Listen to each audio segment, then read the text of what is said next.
All right. Party people in the place to be, vandals, and everybody else out there just chilling. This is a brand new episode of How'd We Get Here?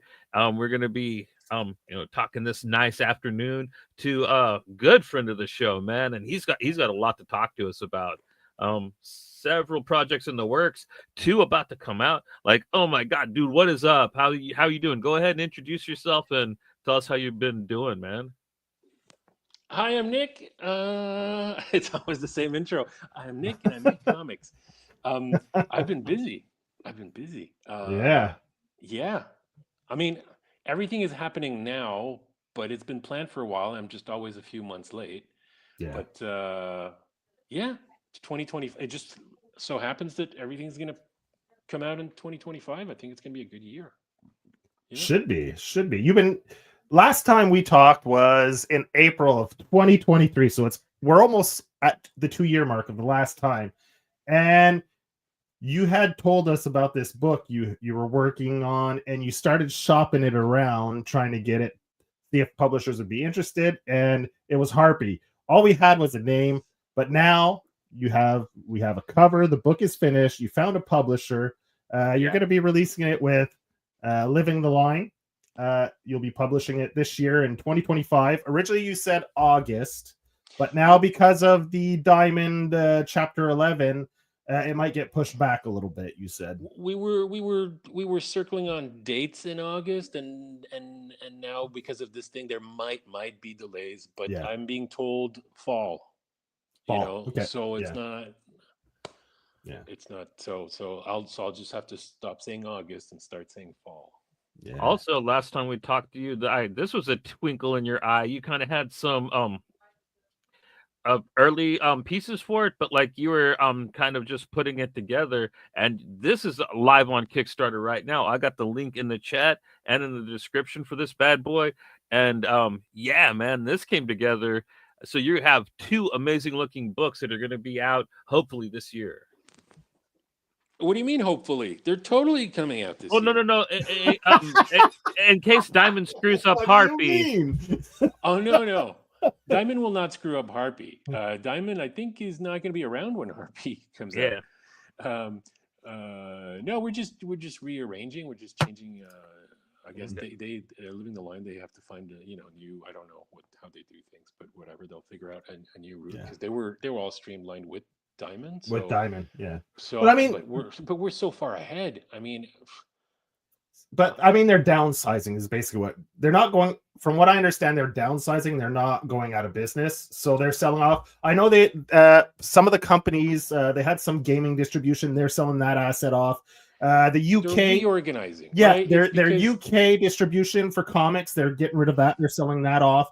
So they're going to streamline it and I think focus on North American comic distribution and get rid of the fat. I don't have the insight, but 11, I think in American law usually means like, okay, stop everything. We can't get on top. We need to breathe a bit, but it doesn't mean we're over. No. Right. So I think they can still run. They just need a breathing room to reorganize. They're going to sell off probably what makes most money, whatever's interesting, and whatever will stay will maybe continue. Maybe someone else comes in and buys them for $1 or I don't, or maybe they just disappear. A lot of companies that go in 11 end up going in 7, which is out, But ultimately, there's a cat.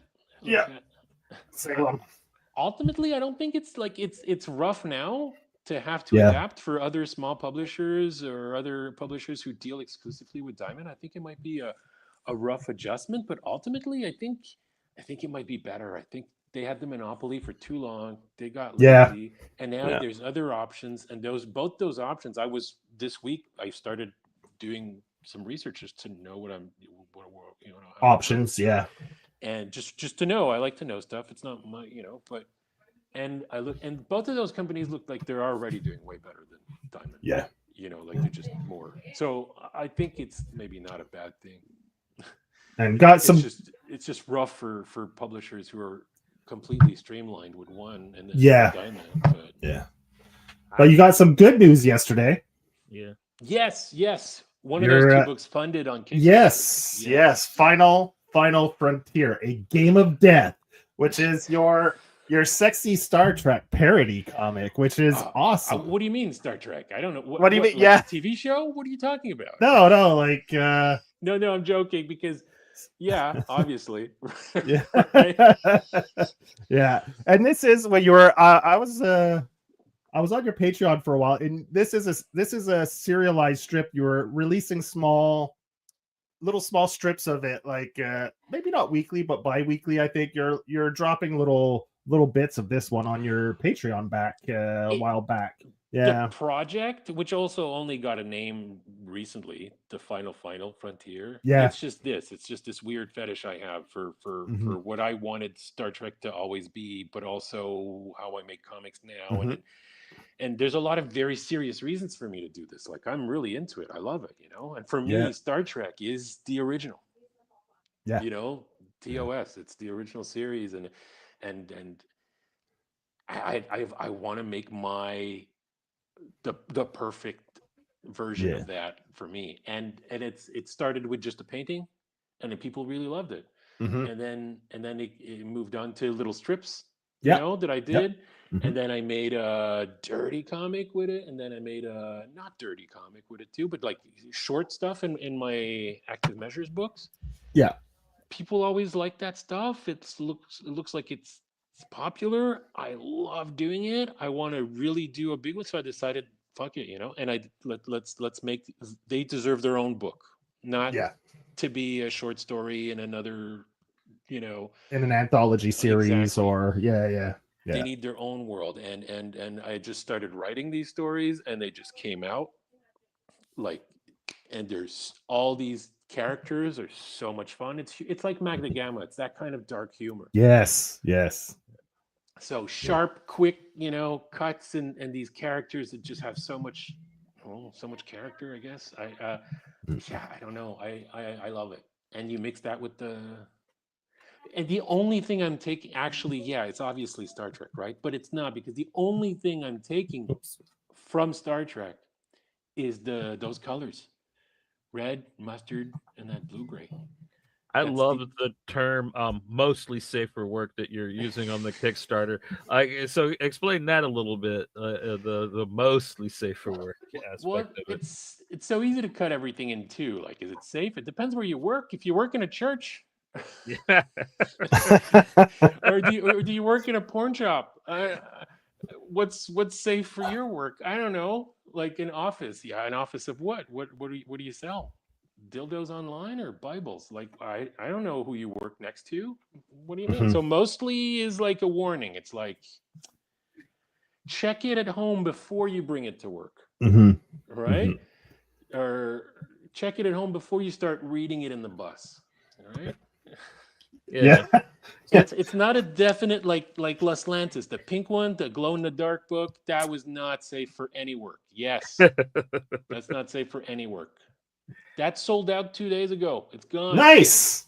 Yeah, it took me 6 months, a year before I found out the lettering and was a glow in the dark. Yeah. I would have loved to publicize that, but it's so hard to take a picture of it. It is. It's not. Yeah, it isn't obvious, right? So I think you have to trust me. It is. I can't show you. You have to do exposure. I think like Joe did it on air once. Got it to glow. Yeah, I could try. But it's always so faint, though, right? Too many lights. I have too many lights that I have to go I around. think we did it at night. We did it at night last time. Yeah. We can do it like I usually do it, and just tell people, just trust us. Just trust us. Yeah. And it works. It works well. It's not just like, oh, I can kind of see it. Like if you put it next to a light for a few minutes and then close everything, that's all you see. And like one thing that I really enjoy about your work, that's probably the safest page in the whole. In this one, that's just a little bit of bum. It's hard to believe, but there's actually a mouse on that picture. I don't know if you can. Sorry, Johnny. Yeah. Oh, I was just gonna say, like, even your dirty books, like, I wouldn't call them like Gooner comics. It's not the same type of stuff that you typically see, for the not safe for work stuff, on Kickstarter. So. I don't think I do porn. It's not really. No, because you're Euro style, pretty much, man. You're like French comics, like there's. Because there's an aspect of fun and humor that you add with it, where it's not, it's a little lighthearted, but still very adult at the same time, right? Like Magna Gamma, like such a fun read, like Right? so fun. Yeah, I mean, I like love Magna Elle Gamma. put it best. She put it as a erotic fantasy or erotic. How did she say it? Like, But it's a weird, like I just went on, it was on Patreon only, right? So I just went on and did my own thing. But if you look back, it's a fun thing, but it's a weird fucking book. Because whimsical it's, erotica is what she called it. Whimsical erotica. Yeah. but it, like, it's like this space adventure thing. And okay, it's like, Yeah. it's beefcake, right? You know, the way, like Yeah. the dresses and stuff. Okay, you get it. But then eventually there's like sex scenes. And then it's just like 20 pages, hardcore. Like, it's not paced. It's a weird book. Like, I'm Mm-hmm. aware that it's a weird book. I think I'm happy that it exists. Mm-hmm. But reading it, like if it was on paper, you get like so much just space stuff, just whatever adventure, and then they Mm-hmm. start screwing and it's like 20, 30 pages. And you're like, okay, I don't know. Maybe if you're timed well with the book, you can. Yeah, but I mean, it's But the it's got a point was different never vibe. just porn, right? It's got a different vibe to it. Yeah. Like I'm down with the not safe for work stuff. It's more about the hotness, like try to, like more about enticing the than just it's. You were talking, Johnny, about the Kickstarter comics where like where they're just slapping boobs on a cover, and there's so many of those and those, and Well, I see, started. the Oh, difference is you're the artist, you do the covers, and you're a cartoonist, right? So you do everything. Whereas a lot of these gooner books, like Johnny likes to call them, Gooner. is That's what he was. Okay, I don't yeah, know the term, but yeah.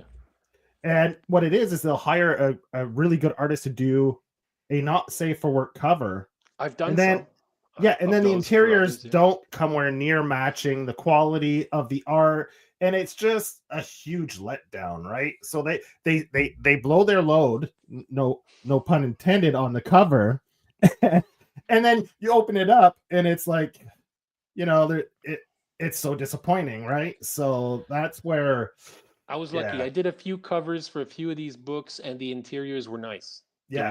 They were good. Mhm. But when I don't go that often on Kickstarter, but recently I did a lot of research before I launched mine, right? And I went to Mhm. see what's on right now, and I saw others. I'm like, wow, there's a lot of stuff out there that's Yeah. exactly, yeah. The covers are beautiful. I Mhm. mean, gratuitous, sexually, Yeah. just like Yeah. it's Yeah. just dumb, but whatever, if it helps them make their comic because there's people who want to, that's cool, whatever. It makes artists work. But So you're right, the interiors are, a lot of the times, yeah. So Dean has a question here. This was addressed in the comments on your Kickstarter as well. Someone asked the same question: if the original art tier is random, or if it's something they can make a request. But I think you said it is random, right? You're going to choose. so they're all gonna, like, there's the same theme. I did answer that in an update. I Yeah. leave questions open so that answering them or drawing more stuff, like the stickers, I didn't do them. I do that stuff during the Kickstarter because then Mhm. it helps me adapt during the campaign, but also it gives me an excuse to keep talking about it on social media. I'm like, oh, a new sticker for my Kickstarter, right? Instead Yeah. of always just saying, oh, I have a Kickstarter every day for 30 days. Yeah. So I did answer that question too, but I'll answer it live. Yes. So the drawings are, they're not random. They're all going to be members of the crew. So random ladies from the spaceship in different situations with space in the back. Like there's a theme. They're all going to be the same. But which ladies? You haven't read the book yet, so you don't know who's who, and a lot of them I'm going to make up because there's like a lot of crew members you don't see. So I guess I'm going to randomly decide who gets which ones, and so in that way, yeah, I randomly decide who gets which one, but they're all Mhm. going to be in the same. It's not going to be random stuff. It's always going to be in the same. Like I did a drawing in the last update, and I showed what they're going to look like, and it's just one of them, Mhm. but they're all going to be kind of different poses, different situations, but that theme. You're never going to have, like, I don't know. Yeah. A cat. Sorry. There's not going to be any cats in this comic. God damn it, Nick. I'm sorry. I'm thinking. In Harpy, there's a cat, Yeah. There is. and the cat's name is Cat. There you go. I can say that the cat has a little thing that says "cat" on it. Yeah. Yeah. I mean, I don't know how much I can say. I can answer most questions about Harpy too. Mm-hmm. But the Yeah. main character, her name is Gunny, and she has a cat. Yeah, Johnny loaded up some pictures. I mean, we could show the people, give them a little taste of some of the pages. I didn't want to. So there's not too many consecutive pages because I don't want to, But I think I sent you a bunch, 10, 20?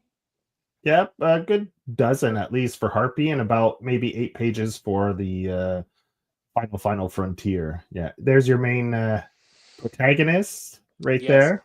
Gunny with the funny hair. Yeah, Gunny. Yeah. So what's what I noticed that in one of the things. What's up with her hair? Just graphically, I thought it was. But is it cut short on the top and then like long on the sides? Do you not? Oh, did I not? She's got the same barber as Aeon Flux, pretty much, Joe. Just accept it. Kind of, but in the back, and then it comes in front. It's just meant to be stylized. Just she has bangs, but they're really high up. There's that's it. They're super high, right? She always has her beanie on, but once or twice we see her without the beanie, and she has bangs, but they're just really high. Really high, And then it's just kind of like mid-length hair that kind of curls, but you're redrawing the same character. Like there's 300 pages. There's some pages where she's on the page 6 times, right? Yeah. So you start simple, and by the end of the book, it's just like a few shapes, right? And so she stylizes her, like those characters, they stylize themselves. Like you just draw in it and in shorthand, and then that hair that started going higher. It just happened, and then those things, it makes her look a bit like Wolverine, I think. Or like she has, but it's just her hair coming back up. Yeah, I love the way you stylize the cigarette smoke too. At first, the first few times I saw it, I was like, what is she spitting? What is she doing? Then I realized it's like from the cigarette, right? It's a little smoke puff from the cigarette, and I was like, oh, that's cool, man. Like you have it right on the cover, I think. Yeah, I've had people ask me, like, is that a bubble, like a speech bubble? And then like, oh, look, it's just, but it's shorthand, right? You're cartooning, you're simplifying. Yeah. Then I'm like, I really like this shape. It looks like, and then I started putting it everywhere. Yeah. Sometimes it flips, sometimes it has a shadow. It's just drawing, right? Well, you see it with the doctor, right? You just posted. Is that going to be a sticker? The post you just did last night with the. From the final frontier, the doctor with the cigarette. Oh, with the huge cigarette. Yes. Yeah, you see it. You see it because it's front and center, right? You see the big cigarette and you see it. So then it's really evident that it's smoke from the cigarette because you get the bubble that starts and then it's good stuff. I started doing it like that during Harpy. Like what you see her at the beginning of the book when she smokes, it's just little bubbles, right? Yeah. Yeah. And then they started becoming like speech bubbles, and now that's just how I'm doing it. So I guess like the doctor in Game of Death and Final Frontier is just gonna she's on the cover too. She's smoking with the yeah. Cool. Just gonna give a quick shout out to a few people that showed up. Steve is in the chats. We have Dean, Cookie. Mother Goose is in the chats. Melissa, Goose's mom. We call her Mother Goose. You have maybe Brandon Graham's here. Brandon Graham's here Brandon. as well. Yeah. Brandon's here. So thank you. Coming in to check out what's going on with Nick, because you've been busy. You've been keeping the nose to the grindstone, man. Getting this done. 7 days a week for 2 years. That's Harpy. Yeah. There were a few breaks, but breaks that I used to work more to make money to continue. Yeah. So. Yeah. This was like 2 years ago when you came on the show. You were talking about Harpy, and you were like, you were getting yourself worked up. You're like, I got this book. It's going to be awesome. I'm shopping it around. You're in the process of shopping it around to publishers, and more, comics were in a flux then. So, publishers were kind of taking less risks. They're trying to play it safer. Well, I was aiming for Image, right? Because Yeah. Image was my publisher on my Valid, so I was aiming with them. I presented it differently then too. It was supposed to be 4 episodes, and Mhm. they weren't like yeah, but maybe, but they wanted to. I don't know. Yeah. Eric wanted to rework. It wasn't, and it took me a while to understand it, but I think he was right in the sense that as an episode, like a floppy, Yeah. my first episode is like 74 pages, and it's a Yeah. very slow start, Mhm. right? Because it was one book that I then One chopped book. into 4 pieces. Yeah. Had I known, and now that I understand, if I ever want to try having episodes again, the first, you got to build it like episodes, right? Yeah. Like the first one has to hook you on certain things and whatever. So, and it's not so bad because I preferred, and then I ended up going back and saying, fuck it, I'll finish it because I need to do the story, right? Yeah. I do these stories for me. I need to get it out of my system. Mhm. So fuck it, I'll just do it as I wanted to do it originally, which is one book, and it'll just be 4 chapters. And now it fits so much better together, right? Yeah. Now it's releasing as one volume. Yeah. A So full book, 300 pages. This is going to be a fat boy. I mean, I came to see you. I had maybe 68, 70 pages done when we were Done, talking, and you were finished. working on the second part or chapter Yeah. or whatever's book 2. Yeah. And then it took me about a year and a half to come back out with 300 pages finished, done, dialogues, Yeah. everything. I still have a few days left before I send all the stuff to Living the Line, because I'm a bit of a maniac and I'm going over every page at 200% to make sure I didn't color outside the lines anywhere. 300 pages. Oh. But 300. Man, I can't wait. I love a meaty book, and I mean 300 pages. You're giving us a full story. Like, I can't wait. I don't want to sound like a fucking douchebag. Sorry, I'm gonna swear. I told you. You know this. That's all right. Yeah, it's good. Swear. It's good. We're an adult unmonetized. Yeah. I'm a no censorship individual. What was I saying? I don't want to sound like a douchebag, but I am so fucking proud of this book. By far, like the next book is always the better book, but 300 pages, each one of these pages I sweat on. I redid so many things just because it wasn't, and I spent so many hours. I'm really proud of it. Like I look at it now, I read it, and I'm fucking smiling. I'm like, yeah, I like. It's been 2 years in the making that we known about it. So how many years in the making has this book been for you? Oh, well, before I sit down and say, let's make a book, then it's in my head, but that could be decades, right? Yeah. Like I have 12 in my head right now, right? Like it's just whatever. It builds itself, pieces come together.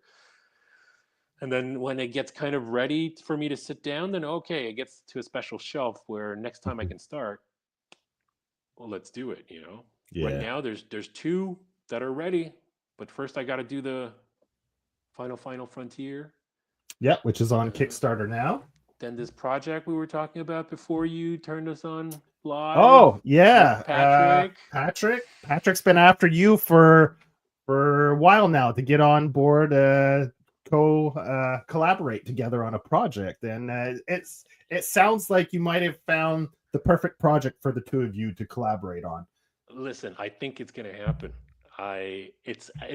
We're extremely stoked. I would say both of us are really into this.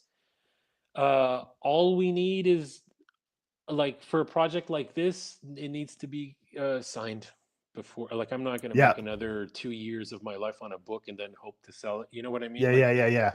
And I want to use this opportunity to have a monthly book. Like I was telling you, exactly. I want to try having a monthly book at least once in my life, and this is the perfect opportunity. So I'd want it to be signed and sold and whatever before we sit down and start. But it's looking like it could really happen really well, like very possible.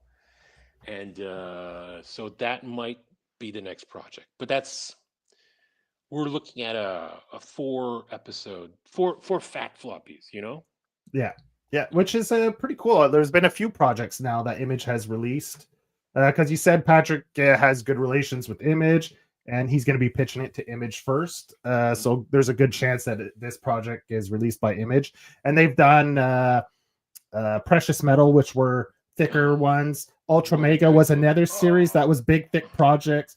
You have what's that one? The Bear Viking Pirate by. You guys made I saw the show you guys did about Sean this. Lewis. I learned about this. Sean Lewis's book was a 3-chapter. J.H. Williams III had that landscaped comic that was like Ecolands. Yeah, exactly. Yeah. So they're not. I mean, they do the fat floppies, right? Yeah. I mean, Image has never. I mean, I was surprised. I expect they never even questioned me when I came with Mart Vallis, which is a super weird fucking format. It's 128 super mini. They never even questioned me, and you could see it in the previews catalog because it works in. I'm metric, right? I'm in Europe, so it works in centimeters, and it kind of has, but in inches, it's the most ridiculous number. Yeah. Because it's not a format that's ever been right. So if you looked in the previews, and nobody ever asked me about it, they just printed it out, and then when in the previews catalog, it said this book, and the size was like 7 3/87 of a 16th of an inch by 7. It was the most ridiculous number because it's not a real format, and nobody asked me about it. They were just like, "That's the size of the book. Let's do it." So they're good with format. But if it's one volume too, I mean, it's like one and done, Sure. right? So they don't have to worry about eventually if they release, like if it's floppies, then they release it in volumes and stuff. So yeah. So is Patrick going to be the first writer you work with? And if so, are you excited about this process? Trying to kind of a new thing, working with a writer, or I almost ended up working with what's his name, Rick Remender. Yeah. That didn't happen. It fell through, but we got really close, and so that could have been the first time that I work with someone. It's weird because I do comics to tell my own stories. Yeah. And you're really good at it. So thank you. I just don't see myself as an illustrator for hire. You know what I mean? So it's weird. Like I get some requests by people sometimes, and I'm like, I'm just gonna say no. It's not because I don't want to. It's just because there's so much room for. The only reason I'm doing comics is to tell my stories. It takes me 2 years to tell Harpy. I have 15 other ones to say. I don't have 30 years left, to tell stories, to hold a pen. So I got to manage really wisely my time. And so spending years of my life on someone else's story, already it doesn't look good, right? Rick Remender got me working. I did a few covers for him, and he asked, he started initiating a story. I was like, fuck, yeah, I love his books, like I just said, yeah, let's do it. And ended up falling through, whatever. But that would have been the first time. So back to zero. But Patrick before that had tried to get me working on something. We've been talking and throwing, and now I think we found something. So yes, it will be the first time I work with someone. Maybe the only person, because I'm excited to try it, and I think it's going to go well, but I don't want a career out of it. I have my own books to do. So this is like probably, if it ends up going well, probably the only person I'll ever do projects with. You know what I mean? Yeah. I want to try it. I want to work with someone. He's a super nice guy. He's great. I think we get along well. We have good ideas together. We might end up loving it and want to do more stuff together. But I think that'll be my cooperative, like my time that I spend with other artists on stories. I think it might just be with him. Yeah, because if it works and it goes well and it's smooth, then like you said, it's not laborious. It's things go well and you don't have to worry about it. Then yeah. And he seems easy to work with. We're gonna try, but I'm looking forward to doing a book where I just don't have to do everything. Fuck, there's so many things. Yeah. Yeah.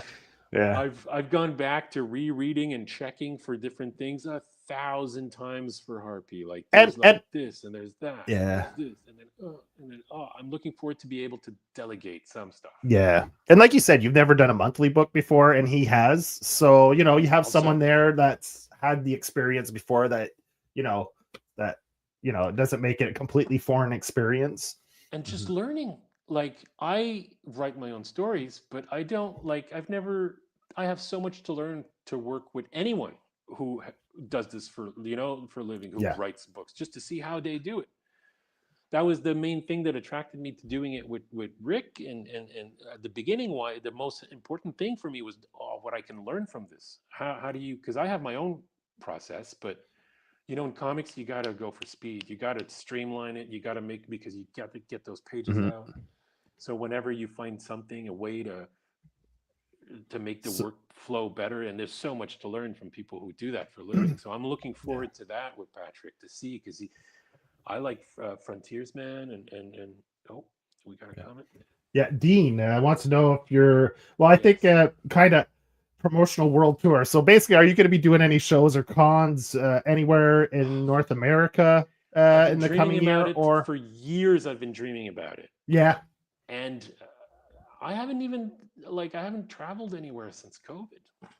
no, Uh, and I'm not against it. I would love to. I dream about it, but for me, there's just no point in going with nothing. So I'm waiting for books to come out. If Mhm. I could get everything to, I'm pretty far Yeah, away. So if I go to the States, I want to make it count. I want to go for a few months, maybe do a few shows, do a few yeah, books on, so I yeah, got to yeah, have something.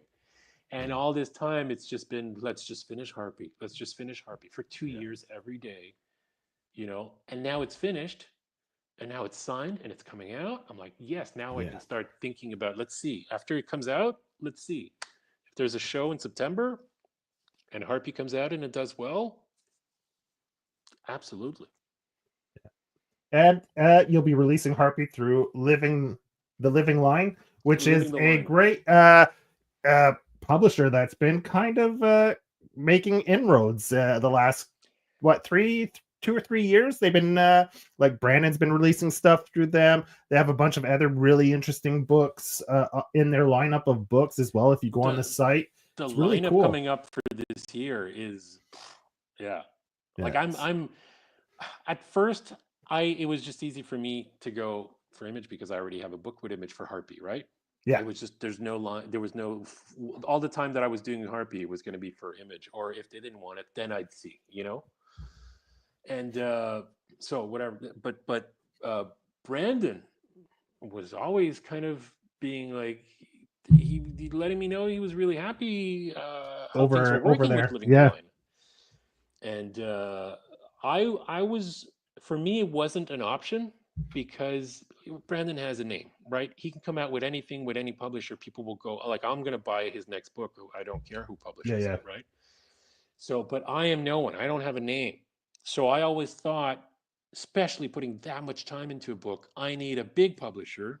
For Mhm. me, big is Image, right? I don't count Marvel and Yeah, DC. That yeah, yeah. um, so a big publisher, a publisher that comes out with books that bookstores, that comic book shops just get whatever, they don't need to search or to find, or they just take Images coming out with 10 books. We'll get at least, a bunch of each because some of Yeah. them will sell.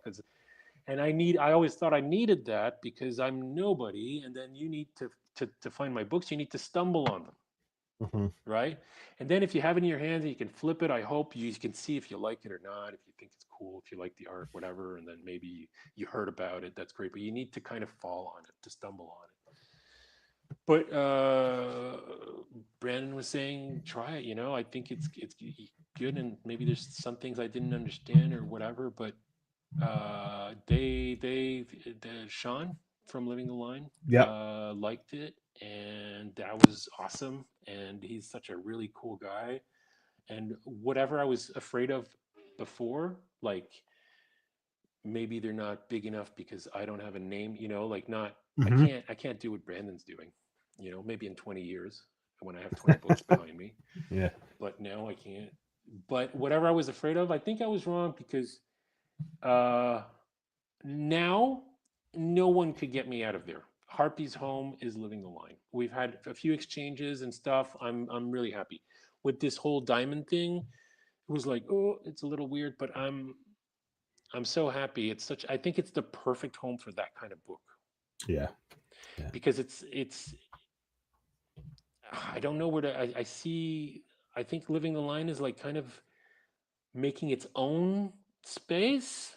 Yeah. I don't want to talk out of my ass. I don't know that much. There's not that many books out that they've done, but looking at the lineup that's coming out, looking at what's coming before, the way he deals with his books, I feel like they're filling a gap between maybe Fantagraphics. Fantagraphics and maybe like Image or Boom on the other side. You know, like there's Yeah. there's a space there where there's actually space, and they're taking it. The lineup next year is amazing. Have See, you seen Johnny any and of the I, books? we've talked about this, and we feel the same way. Like there's that space between like Fantagraphics, the type of books they release, and like let's say Image or Boom, right? There's that space in the middle there where, like, you know, there were so many cool books that yeah, you compared it to who, Johnny? You were saying probably between Fantagraphics and Dark Horse, because of how Dark much Horse, okay. old manga that Living the Line puts out. They put out a lot, all that old 1960s horror manga. That's true. I don't even think about it, but it's true. Like when I talk about the lineup, I'm talking about not those manga books that they have an imprint, right? What is it called? Smudge. And then there's all those books, right? And I think they're doing well. I don't know any of them, and I'm gonna have to start doing my homework. But all these books are being very well received. Yeah, no, it's growing quick and well. You know, so no, I'm very happy. I'm also happy that Harpy is a part of that with all the other books coming out next year. I think it's the best place for Harpy. For me, it's all about the books, right? I'm obsessed about that. You know, like there's other books that I would never pitch to a certain person because it doesn't fit there. Or you know, maybe it's all in my head, but I really like that Harpy's with them, and I like that it'll help build, like it'll be a part of something too. You know, with other books or other publishers, those big publishers, you're just another number. You're just another millionth book. Like they come out with 50 books a month, a week. You know, and having less books come out, then I don't know.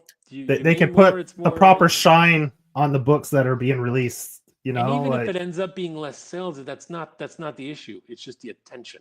It's not about me. It's about the book. And if you give books the attention they deserve, then oh my God, you sold me forever. You know.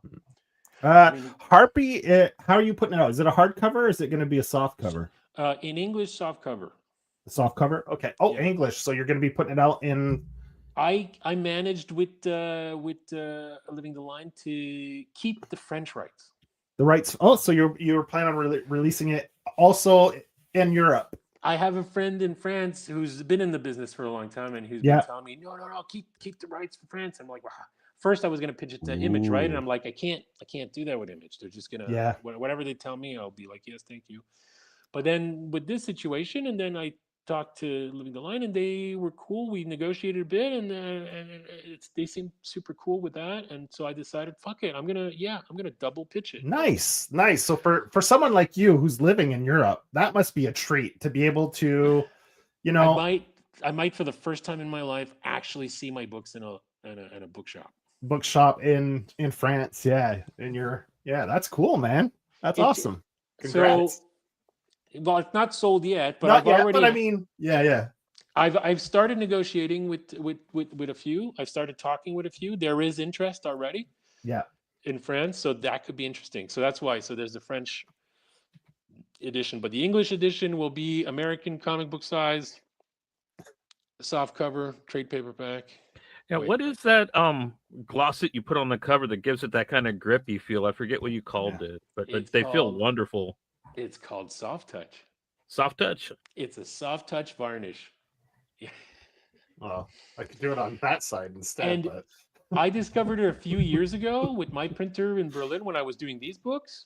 Yeah. And now I'm seeing it more and more. Yeah. So I'm not saying it's because of me. But I think it became very popular, and printers are offering it more, and there's more and more books. And as soon as you just grab the book, you're like, oh, nice. Well, it's nice because with a soft touch and you get the gloss finish, it really adds a nice element, a design element to the covers, right? That gloss is not. I mean, it's gloss, but it's not actually meant to be gloss. That's the glow in the dark. But I mean, you get the idea of how a gloss and the soft touch, you know, the different kind of texture you can get and the types of finishes they can give a cover makes it look really, really cool. The only Yeah. problem with that soft touch varnish is if your cover has a lot of black on it, all ends up being is fingerprints. Fingerprints, but I think that's the case with every black cover. Yeah, like the shiny, Maybe. the really shiny gloss covers are the worst though, man. Like, Yeah. I mean, you can know get what's away. the worst? Shiny pages. Oh, Yeah. Oh, yes. no, what do you guys think? Before, I don't want to make. love matted paper, man. Yeah, Like, that's the every way to comic- go. Mine is more matte 100% than all matte. day. Mine is uncoated. It's called. It's just Yeah. no varnish, because even matte is varnish, right? It's just a Yeah. matte varnish, but Yeah. no varnish at all is the best quality Yeah. paper. That's I'm 100% there with you. I go with it. Yeah. I'm not a hard sell on that one. Like you're say less, you know, as the kid. I don't know whatever people say that, right? So Yeah. Hey, thank you, Norton. Yes, hate shiny pages. I open a book and it's shiny pages. I'm like, ugh, already you lost 10 points. What's this about? Yeah. I'm the same way. I always make it a point when someone uses the matte or the uncoated. I'm like, kudos. That's brownie points right there. Yeah. Uncoated is not great. Like you lose maybe I think it's like 4 or 5% of black definition. Blacks. Yeah. But that is a price for me to pay. That's fine. That's fine. And I actually never use black except for the text. Yeah. In my books, all of my blacks I tweak. You can see it in the images that you put behind the screen right now. All the what should be black, none of it is. It's all like off purple, off. Yeah. You know, Mhm. I like that feel. So I don't mind it that much, but it's worth losing that percentage just to you touch it, you know. Yeah, it's And so good. So I'm not making Harpy, right? My publisher is, but we've gotten along so well. It's been so great too. That's another huge advantage compared to working with these giant companies like Image, where I just had two choices. And Yeah. so, and we talked about it, and it's going to be a different kind of paper. Do you have Brandon's last book? No, after that. No, I don't have a physical, but it's the uncoated for the Moonray. Yes, They use the Moonray has uncoated. uncoded. Yeah. I mean this one. No, Brandon sent us a review copy, but I don't have a physical copy of it yet. The paper is really, it's the first time I see this paper. Yeah. It's really cool. It's like super light. It's uncoated, but it's like super light. And I think Harpy's going to be made with this paper. Okay. Cool. And American format, American comic book format. And yeah, soft cover, trade paperback. But it's going to be a chunk, right? Because it's 300 pages. 300, yeah. And then for France, if you land the deal, which would be amazing, man. Like I think that like that would be a really good market for you to take off in, because they pay a lot better over there, you know what I mean? And I don't they know they yet. have a They have a better understanding of mature comics over there, where like you still got to explain it quite a bit to American fans a lot of the time. So it's very different, and I've been here for 3 years, and I've learned a lot, and I've gotten like now my house is filled with French comics everywhere. Yeah. And for me, it's all the same, right? yeah, Comics is a language, it's a medium, you know, like manga or whatever. It's just different, but there are different schools, there's different techniques. And living in France now for 3 years, I getting all these French books and reading all these French books. I think I prefer the story is what matters, right? You have a story to tell. Okay, it's 500 pages. Cool, go do it. You know, let's maybe cut it in episodes. Maybe give us 100 pages a year. Maybe, you know, whatever comes out, it's going to be hardcover. It's going to be massive. We're going to promote it. It's going to be, you know, it's a complete different vision of the medium. Well, it's not the medium, but in the business model. To have this in the US too, right? Yeah, the business model is different. Yeah. But we're starting to see all of this mixing, right? But the traditional commercial American model, which is just like little floppies, it's all for commercial reasons, right? Yeah. But it means that you're writing your books into that format, right? Mhm. So it changes the way you write stories that are meant to just be episodes, stories that are meant to be able to get wrapped up really quickly if the book doesn't do well, or to be able to last forever if the book does really well. That's such a weird way to write. I much prefer the idea where you have this story and then just do it, and then we'll make one book out of it. The story, you know what I mean? There's no other constraint. Just make your story. And there are some weird ass fucking books out there. And I'm very happy that there are publishers putting a lot of money backing those weird fucking books, because some of them are, but a lot of them often are like, oh, that's so cool. That's amazing.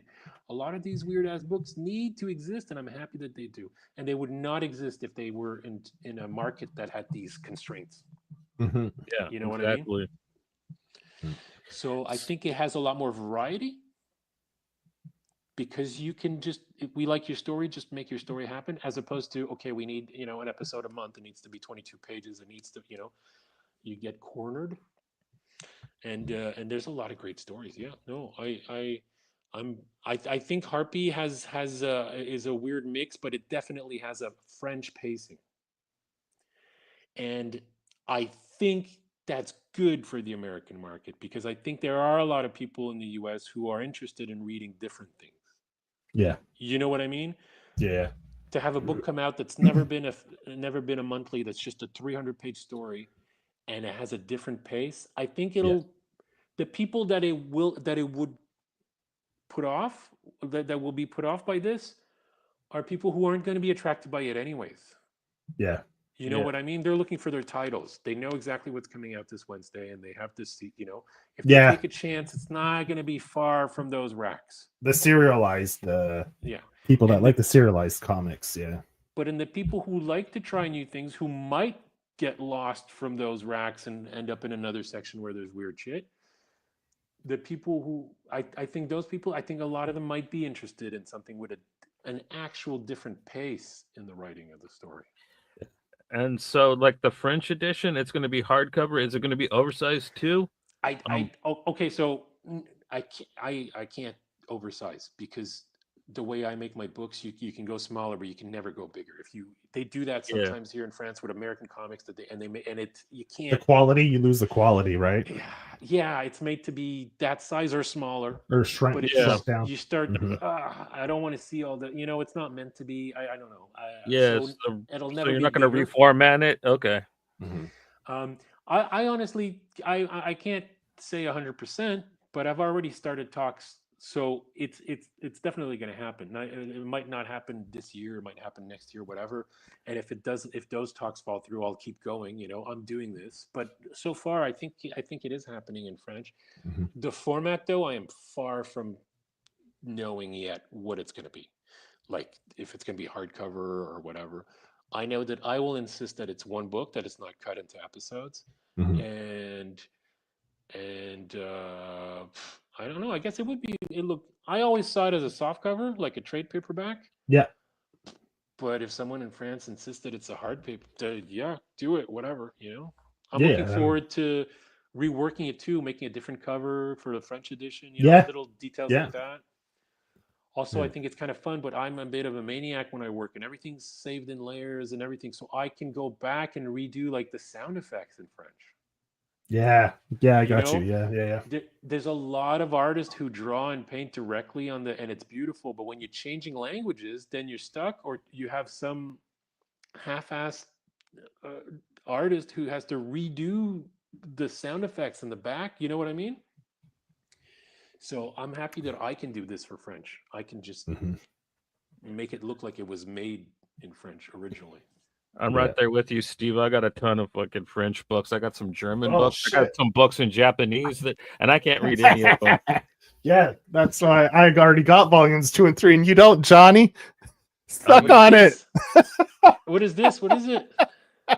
Search and Destroy by Atsushi Kaneko. Yeah. I don't know this.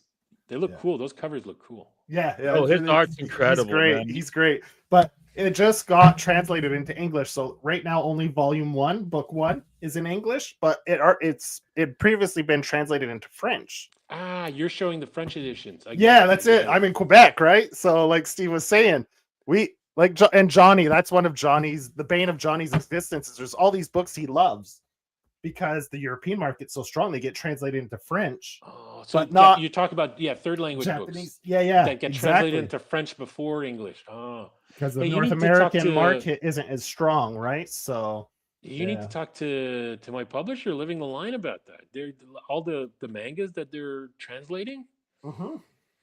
They would be a great place for Atsushi Kaniko's stuff too. He's got so many books that look so rad, and they never get released into English. It's like Search and Destroy is like his first book since his first comic to get translated. Yeah, because the other I one think- was the I pink don't know that one. much. Bambi and I her feel pink bad. gun. Bambi and a pink gun. Yeah. I feel bad. I really don't know enough about manga, and I really fucking should. Well, I mean, you're busy, right? You're making books. You're No, not just reading them. Yeah, for sure. But no, but I'm a bit embarrassed. And like for a long time, like I was like, no, I don't like manga. Whatever, you know. Well, And then- Kaneko, he's kind of like lesser known, anyways, even by other mangaku, because he kind of does like punk rock type manga. So he's like really fringe. I you know, like one of the artists who influenced me the most by far is Masamune Shiro. Yeah. Dominion, Ghost in the Shell, Appleseed, that stuff formed me young. He's one of the reasons why I do comics. Like there's still things that I draw, like I remember I was practicing doing how he did it today. I keep going back to his, like I always, every while I have new like artists that I really look up to for a while, but him I will always go back to. I'm working today and I go back to his pages and I have most of his books, or I go on Google and I look and I'm like, I'm still like, what? And I remember being 14, 15, 16 and being amazed at this stuff. So apart from him, I was just not that much into manga, and that came later. And now I have some catching up to do because there's a lot of great stuff. There's also a lot of shit though. Yeah. Ugh. Of course. Yeah. Well, it's Yeah. comics. You know what I mean? It's like any Oh. scene. If it's too commercial, there's people there that are in there because it's their jobs and they just don't care. I've seen some horrible things, but that maybe I was unlucky. I've also been recommended a lot of amazing things. So. Yeah. Harpy is pretty kind of a slight homage to Shiro Masamune's books as well, right? I think everything I'll ever do will have it, especially that cover, right? That Yeah. cover has a 90s manga thing to it. I didn't do it on purpose.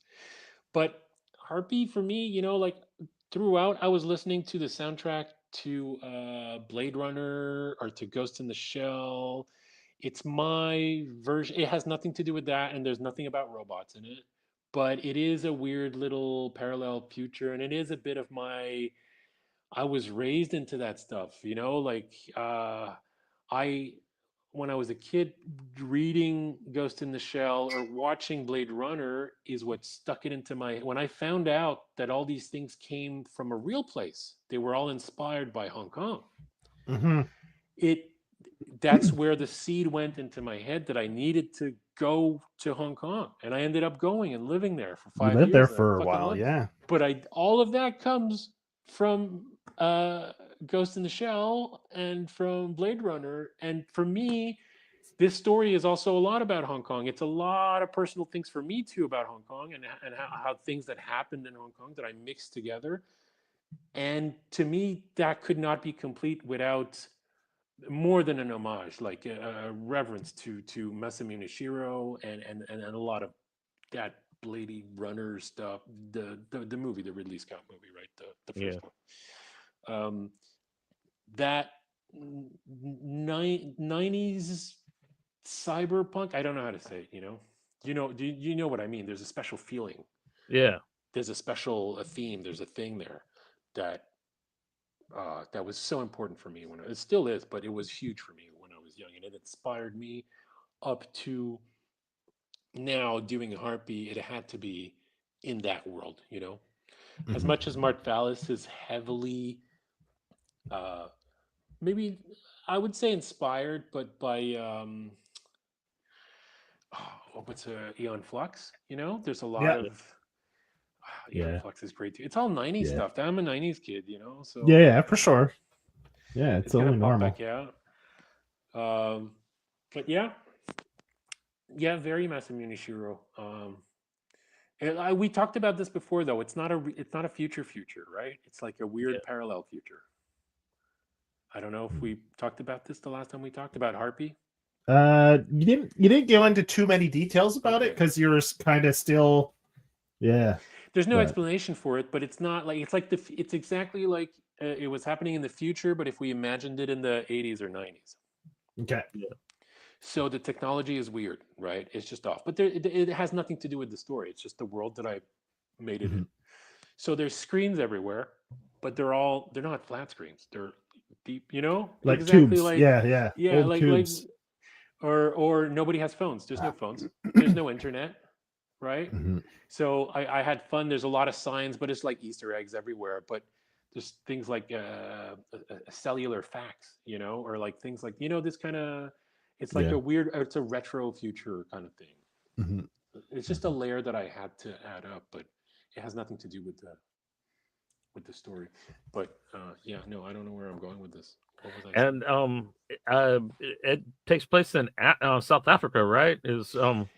It starts in Cape Town. The 3/4 of the book are in Cape Town. Okay. Gunny, the main character, Chinese Hong Kong immigrant kid, was raised in South Africa, became a cop, police detective, and she's a weirdo. She's a bit of a, I wouldn't say a scumbag, but she's a jock. Okay. And she doesn't fit anywhere, and she's rough angled, right? Like she's a, and she, I don't know what I can say, what I can't say, but I'm so afraid because this book's really easy to spoil. Once you read it till the end, you'll be like, oh, so I can't say too much, but yeah, it's like a noir. It's my version of noir police detective kind of cyberpunk-ish, but it's very soft on the sci-fi. It's its own thing. It's just its own thing. But it goes well if you're listening to the music. Like if you're reading it, you should listen to the music, either the soundtrack of Blade Runner, the original movie, Ghost in the Shell, definitely, Akira, that kind of stuff. But yeah, I was just gonna say, like, South Africa is a really neat place to kind of do like a dystopian future. I mean, I wouldn't say it's dystopian. It's like remember all these not only B movies, but these movies in the 90s that were talking about the future. So like all the Schwarzenegger sci-fi. Yeah. All the Verhoeven sci-fi, right? Where the cars are like just weird triangle, like the Cybertrucks, but better. Yeah. But they work. But that kind of future. So same thing, the big screens, but the real, and then like just this weird. So that kind of future, and it's like it's 2064, so it's not that far ahead. Yeah. And yes, it starts in Cape Town in South Africa, because honestly, the original idea could have been anywhere. It just had to be in English because she's a Hong Kong immigrant. Like she was a baby when she moved there, but it has to be an English speaking language. And I started it by reflex in the States, and I'm like, wait a minute. Every fucking story starts in the States. Yeah. Fuck that. There's other people that can have a story. And I was like, let's be original. And I had been to Cape Town and I fucking loved it. And I'm like, I don't know enough about it, but I wanna put it in and it became the story just absorbed it. It was like it was meant to be there. It's kind of like you took the idea of steampunk, but you moved the goal posts, right? So it's not based on like the Industrial Revolution with coal and stuff.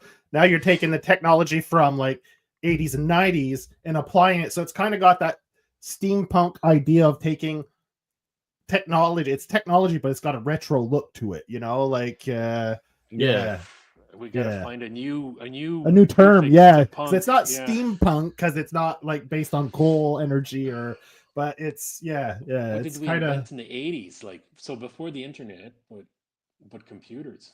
Like the big thing was pagers, fax. That was the big technology. Synth. Computers. computers synth were just music, starting. Yeah. and that's what a lot of it was used for. Probably mostly was like either Mhm. animation or making music. Mhm. At the time, so like Well, as a computer, that's when the whole computer revolution started to explode. Right, it was in the 80s when Mac and Microsoft just started competing for the personal computer. Basically, is when it just all exploded. Right, when they started putting out the affordable personal Exploded computers. later.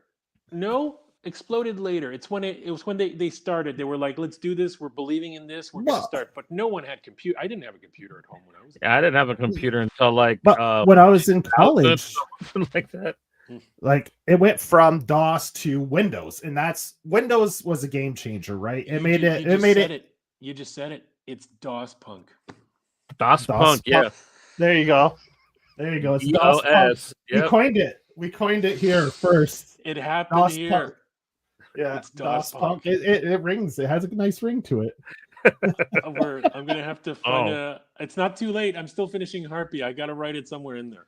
I remember the first computer we did have, like, yeah, it was had Windows 3.1, so I had to go to MS DOS and use a boot disk so I could play Yeah. Doom or Wolfenstein or any of those games.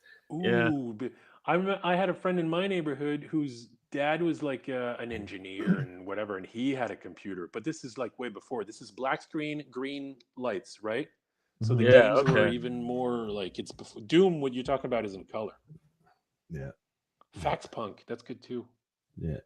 But DOS for sure. I think DOS Punk is perfect. You nailed it. You nailed it by using the DOS. You said well, I said the first part, you said the last part. So it we was a team it's effort. half. Yeah, exactly. It was a team effort. We're DOS brainstorming. punk. We're just throwing shit out there and then until something stuck, right? So when I was drawing Harpy, I was thinking what's that Schwarzenegger movie on Mars? Total Recall. Total Recall. Hagen, the people need air.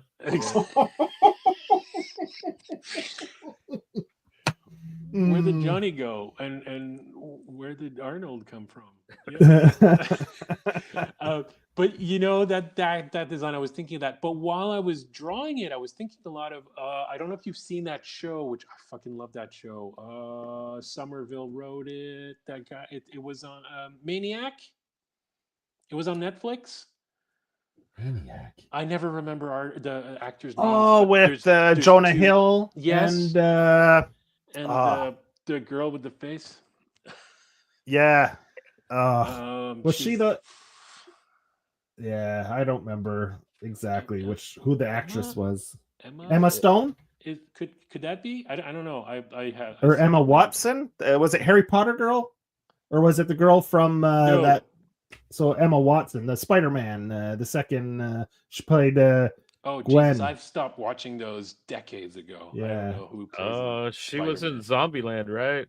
Yeah, yes. Zombieland. Yeah, Emma Stone, right? That's her name? Emma Stone? So that show, it's about something else, but if you look at the setting, it's amazing. It's like this, that's exactly what I described. It's like the future according to the 80s. Like if you wrote something that was going to happen in the future in the 80s, you'd see more neon signs everywhere. You wouldn't think that there would be LED screens now. You know what I mean? Or I don't know. Like I can't think. I'm hoping they go back to neon lights. You know what I mean? Like fucking way better look. You know what I mean? Classy. Like slums used to be classy with all that neon. Now, yeah, it was. Yeah, for sure. You could still, a lot of it was replaced in Hong Kong, but there's still little streets in my old hood which are lit up by neon tubes, and there's some intricate ones, man. Yeah. There's some crazy ones doing shit, and this one lights like up lighting. Yeah, exactly. Yeah. I saw a documentary once about how they make them and how it's glass, and you have to burn it, and but they're not writing A or B. They're writing fucking kanji, traditional Chinese characters with 65 strokes. I think I must sweat, and then this sign has 100 characters on. I'm exaggerating, but it's like a lot of work. I don't know how much they pay for it, but it must be. And they need constant repairs. Yeah, a lot of glass bending goes into that, man. So I think, a lot of, if you have especially those signs, some of them are huge. They're bigger than a lot of North American houses just hanging over the street. Yeah. This giant thing. So I think just for maintenance reasons, they as soon as LEDs came out, they started switching. But there are a lot of streets in Hong Kong that still have some. It's not going to last forever, but there is some. Mhm. You can still find that image that we're describing, that 80s, 90s dystopian future, that DOS punk. DOS punk, yeah. There you go.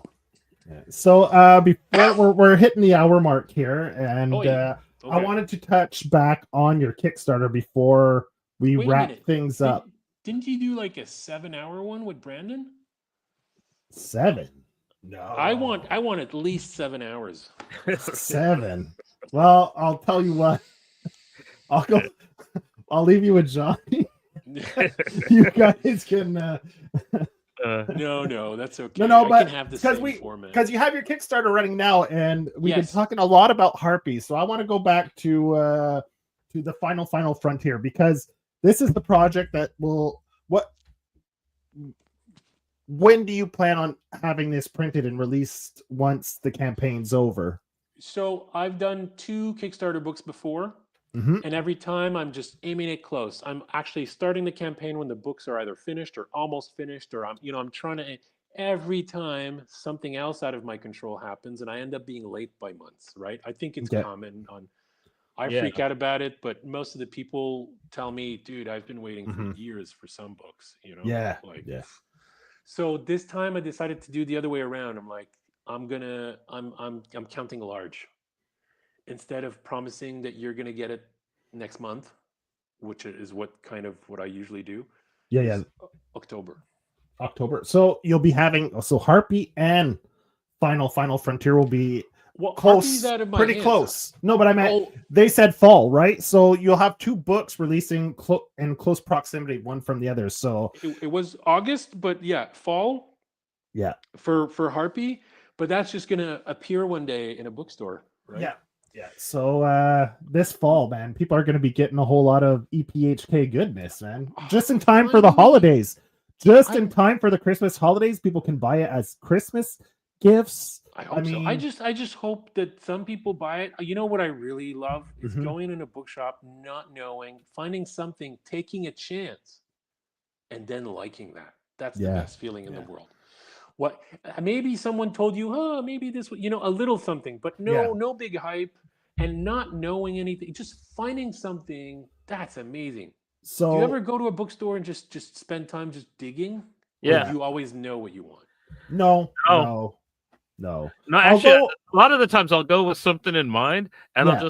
I'll hit the shelves, and I'll fucking not buy the thing that I had in mind. Exactly. That happens. buy, Yeah. like 2 armfuls of books that I had no idea existed, or I Yeah. thought were out of print or something. Just been like, oh shit, okay, well I'm getting this now. But, Yeah, for sure. Yeah.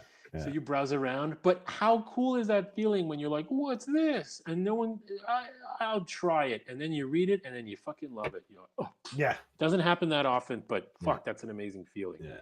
And I want to be that because nobody knows me, right? So if you find my book, it'll just be like, meh, okay, do you take a chance or not? Hopefully, if you flip through it, you like the art, Mhm. you want to take a chance, then hopefully you like the story, right? Yeah. But I want to be that take a chance book thing, and then if you do like it, there's a whole lot of it because it's 300 pages. Yeah. Mhm. Mhm. That is the best feeling. Yeah. So Mueth Valis, you did a Kickstarter, then it got picked up. You shopped And it around. Image picked it up. Yeah. Is that something you have maybe in mind as well for Final Frontier, or you're just doing the Kickstarter and ending it there? Okay, so no, I think I'm kind of separating the two, being published by publishers and publishing my. I'm going to keep doing both. I think I'm going to switch Okay. one. I want to have books that are distributed in bookstores, Yeah. but I also love fucking self-publishing stuff. And So there's a lot of my ideas that cannot, like stuff like Magna Gamma. No fucking publisher is going to touch that with a 10-foot pole, right? Yeah, But yeah, it's yeah. amazing and it needs to be made, right? Yeah. So I want to do it. And I'd rather do it myself too, because then I have fun. I love making books, like we were talking, the paper, Yeah. the varnish, the thing. Yeah. So I'm gonna keep, I think, boop boop, like I'm gonna try to maybe not once a year, but as often as I can, I'm going to try to alternate and have a self-published project. So for me, that's two different things. But yeah, there are 2 books coming out this year, but I'm working on 4. So this year, so you'll have copies available on your webpage. Clandestine Republic. Yeah. So yes, on my shop, that's the only place they're going to be. The Final Frontier, the Star Trek, not Star Trek books. Yes, there. Right there. That's there's no website, but yeah, if you can read traditional Clandestine Chinese, Republic. That's your imprint, right? So yeah, the Final Frontier is going to be on my bookshop. I think I sold a few to bookstores, but it's going to be limited. Like 2 or 3 bookstores are going to have it. Yeah. But then Harpy is just going to appear one day in bookstores, Big and that I'm bookstores not going to everywhere. have. Yeah. I haven't talked about it with them, but I don't like. I'll have 10 copies that I sign or something. I don't know, but they're selling it. I'm not. Cool. Also So about the Final Frontier, I see that it's Game of Death #1. Like, is the story for this issue going to be resolved in the 48 pages, or is that going to be Yes. Okay. Sorry. No, everything is like complicated, but so the book is 64 pages. Yeah. Unless the stretch goals keep going, then maybe I'm thinking the first stretch goal to add a gatefold in the book. That should be a lot of fun. That will add 2 pages technically, but basically the book is 64 pages, and there's a whole bunch of stuff in it, but all about the Final Frontier. But the main meat of the book is a 148-page adventure, and it resolves. It's finished. yeah. Okay. I say #1 because I have 5 In your head. Okay. in I have 3 almost. I have 2 written. This one and then and another one written, ready to go. Yeah. And then I have another one that's almost ready to go. And then I want to have maybe 5. I just want to see if this one works well. Like, yeah, there's going to be another one. Okay. If it doesn't, then at least 3, maximum 5. I think. But How many colors are there? There's the blue, there's the yellow. It's 3 colors, you know right? this, Joey. Yeah. You know this. There's 3. Yeah. There So I was trying to 4... think it would look cool if you had a slipcase, but if you have 5, then with a different the spines, like each color would be one of the spines. If you had, that'd be so nice. This one, the cover. Yeah. The main color on the cover is that blue-gray on top there. Yeah. So that will change. Yeah. To the mustard, to the red, mustard, and then to the red. Okay. Yeah. So I'm thinking, and they're all going to have those. So I don't know if you noticed, but the title is they're all the titles are going to be Bruce Lee movies. Okay. Cool. So yeah, there's a lot of references to stuff like that. But yeah, so the meat of the book is a 48-page adventure, and it's complete. It finishes. Okay. And so I want to do other adventures because I think there's so much to do with this, right? Yeah. And if people like it, then yeah, it will be a series. Not a forever series, but I would be happy to stop at 3. If it's a resounding success, I will stop at maximum 5. Okay. Nice. Before I get, and then there's a million other things I want to do too, Yeah. But it would be such a nice box set, right? Yeah, with a 3 slip to 5 case, of these. they slip right in. Yeah. Or a collected edition with one collected edition with a slip case would be cool too. There's so much to do with this universe, right? I was thinking of a technical manual. How cool would that be? But that made to look like a technical manual with all my version, all the die cut, all the technical drawings, how the stuff works, invent stuff, but just make it, it's Star Trek versus Mac de Gamma. That's what it is, right? It's so on your shop, like this book, once the Kickstarter's done, funded, you send it to printers. After that, you'll have it available if you go to conventions, signings, or on your shop. You just said this just sold out on your shop. Are any of these books, do you reprint them, or is it like a print run and then they're done? That's it. You can't get them anymore. That's what I always say, and I always want to do. And the only time I lied was with this book, because that is the 2.0 version of Los Lantis. There was a previous version of Los Lantis, which is slightly different, but that is the only time I lied about it. I never reprint. This one is done. And it's not to be an asshole. It's to push people to buy it, of course, now because it's available now, but it's also because there's 1,000 things I want to print, and to always continuously have to go back to reprint old stuff. I like the idea that it existed. I printed 2,000 of these. Like maybe there's one on eBay. It's not to be a dick. It's just that there's so many other stuff, and it costs a lot of money to make. Like now I have this idea for this Final Frontier book, and I don't want to push it back to reprint an old. You know what I mean? Yeah. So I do what I can. Already that was part of a Kickstarter with 2 books. I was stretching it. I'm like, let's try to get 2 books because that one got reprinted. Yeah. And it worked, but I have 100 ideas for new stuff. Also, it's old drawings for me. Like I like it. I still like it, but I do new stuff now, Yeah. So I'd rather move on, continue, not waste my time reprinting those, and then get to something else that might be similar to that, but a new, different. You know what I mean? Yeah. No, it's just to let people know, because if they're thinking, I get hold emails. off, or exactly. Like don't sleep on it, because for 2 years I was selling this book, and every weekend I was like, hey, I have this book and I'm selling it, whatever. It sold out 2 days ago. Yesterday I had an email saying, oh man, it sold out.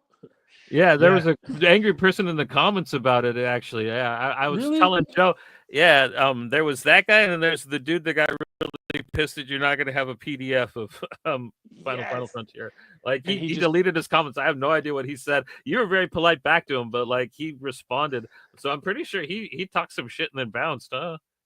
I don't know. Maybe I don't like. I'm only interested in print stuff. And I don't think my book looked good in PDF, but I'm not against it. Like I understand how practical it is, and like I'm not against digital books. I think also I'm seeing more and more people trying to mix both those mediums, and I think those mediums are great by themselves. Like in France, there's a big thing where their publishers are redoing like web comics, but in printed books. I don't know. It never looks right. Also, the restraints of one medium shouldn't be the one. You know what I mean? Like there's a lot of these webcomics which should only just be scrolled down forever. You never turn the page. You know what I mean? Like the medium is different. Embrace that. Do that. How do you do that into a book? Don't bother. They're different mediums. I don't know. I feel like we all have access to both. So I am in love with physical books. I want actually books. One thing you could do that would be interesting for, like you said, the web comics that are continuous scroll, is do that continuous paper that's folded. Like a printer, like the old printers where it unfolds like that. The Clockwork Knight guy does that on Kickstarter. Yes, the Ninja book, right? Yeah. What's he his did name? that. What's his name? I love his work. I have 2 of his books. What's his name? Yeah, that's the way he did it. Yeah, Fuck, it's a cool. Names. That's a great way to translate it into physical form, right? That kind of mimics that idea a little bit. Very different from that, but I know what you mean. Like the forever. Like old printers, like where the papers just dot matrix. Yeah, exactly. Doth punk, baby. I have a few pieces of paper in Harpy where you see they have the little holes on the side. Exactly. They were printed. Yeah. That's totally DOS punk. Yeah, exactly. My mom used to steal it from work for me when I was a kid, so I could draw. She'd steal stacks of that stuff from work. So you could just draw forever. Yeah, exactly. I did it like when I was a kid. Like I think I did a Thundercats. And with with the Saturday morning cartoon theme, and it just kept going, So yeah. So I remember. I have fond memories of that printing paper. And then the sound it made, huh? Okay, this is really I'm geeking out here, but I'm a big fan of the band Manor Astroman. Do you know? I might know them if I heard a song, but they hate being called this, but that's exactly what they are. They are space surf. Okay. And they got kind of electronic-y at the end, but DOS punk electronic-y.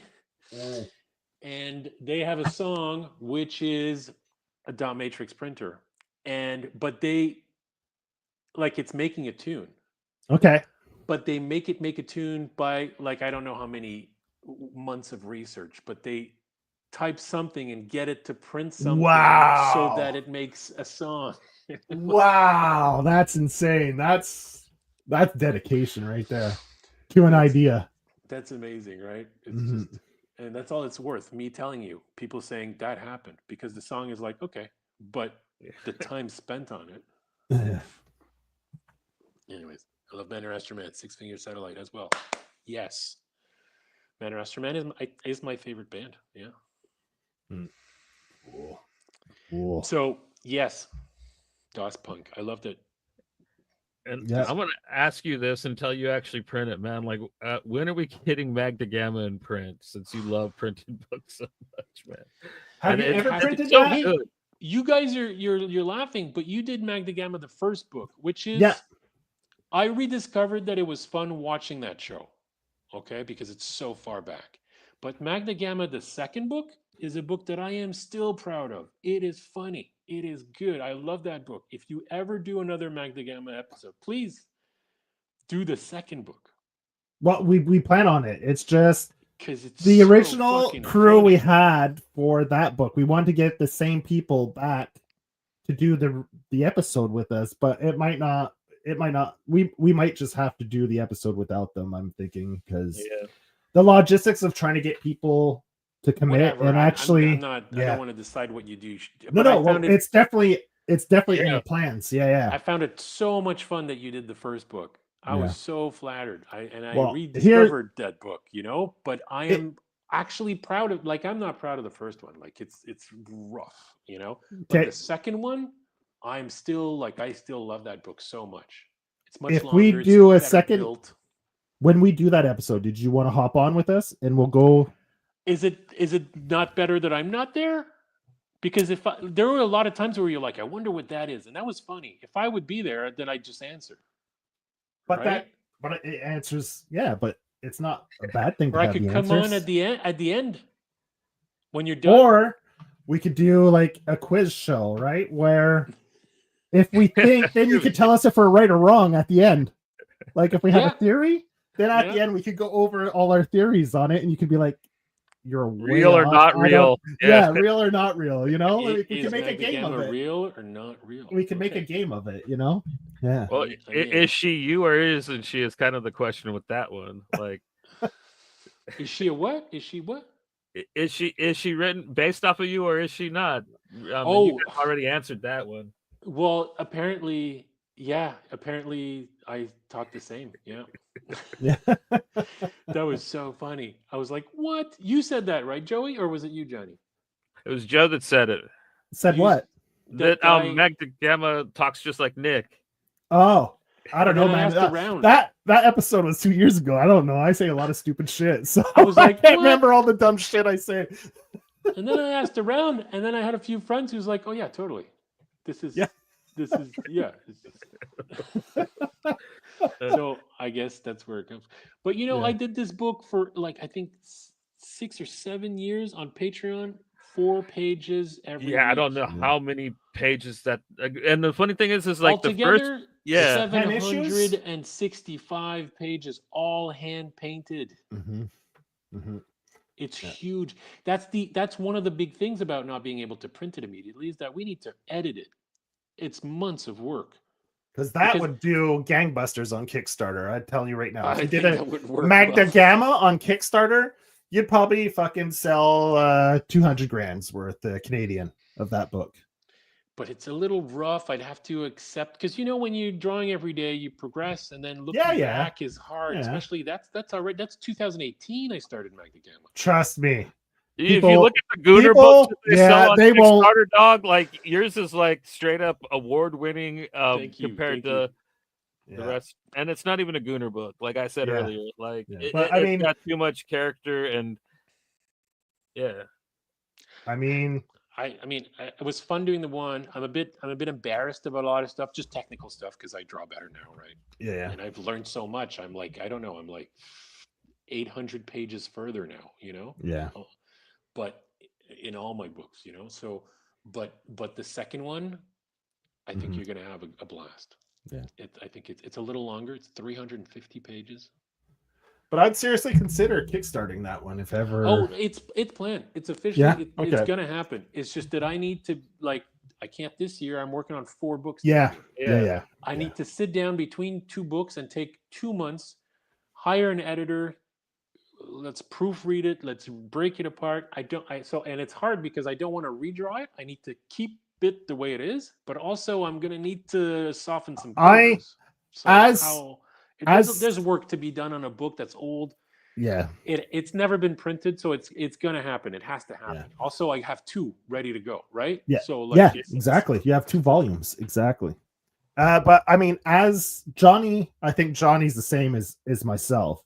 We love watching the artists become who they are, man. Yeah, we love the evolution, seeing the evolution of a creator, like from their first pages to now, or even on a single project, from that first issue to issue 20, you're going to see a hell of a difference from issue 1 to issue 20. There's no choice. There's no choice. Yeah, you exactly. see it in Harpy, the first pages to the last pages, it's changed.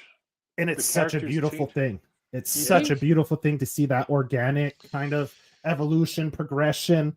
I mean, I love Paul Pope, and if you read his first stuff like THB, you literally see him learning how to draw like Paul Pope. He didn't draw like himself yet, and by the end of that, he was completely turned into the guy that did draw heavy liquid and stuff. And and every time he talks about reprinting those, he's always talking about, I'm gonna redraw everything and I'm gonna color it. And I'm like, please don't. But I mean, it's like nature, right? I look at old Magdagama, the first as soon as I open it, I'm like, oh my god, I gotta redraw all of this first page. But I mean, 300. Just look at nature, from the caterpillar to the cocoon to the butterfly. It's such a beautiful. But it beautiful process, circle of life that it makes us blood eyes, us less artistically gifted. See that oh man, even this guy that was bomb, and his early art, it's still really good. It's better than anything I can draw. But at one point they weren't the, what I mean? Even they can improve. People you idolize and think are it doesn't get better than this, and you see them, they're like, fuck, even they got better as they went. You say, you continuously change, evolve, and progress, right? Art never stays stagnant, never stays the same, because your life as you live, you experience new things in life, and it's going to influence what you create in different ways. And I think taking that away from the page kind of takes away from the story as well, right? Because it's obvious that I see it differently, right? But I understand. And I'm not saying you're wrong. I'm just saying it's hard for me to detach myself. Every morning I wake up and the first thing I'm thinking is, okay, what pages am I working on today? What am I? I walk down the street. I'm like, my entire life is this. Comics takes 100% of my time, right? Yeah.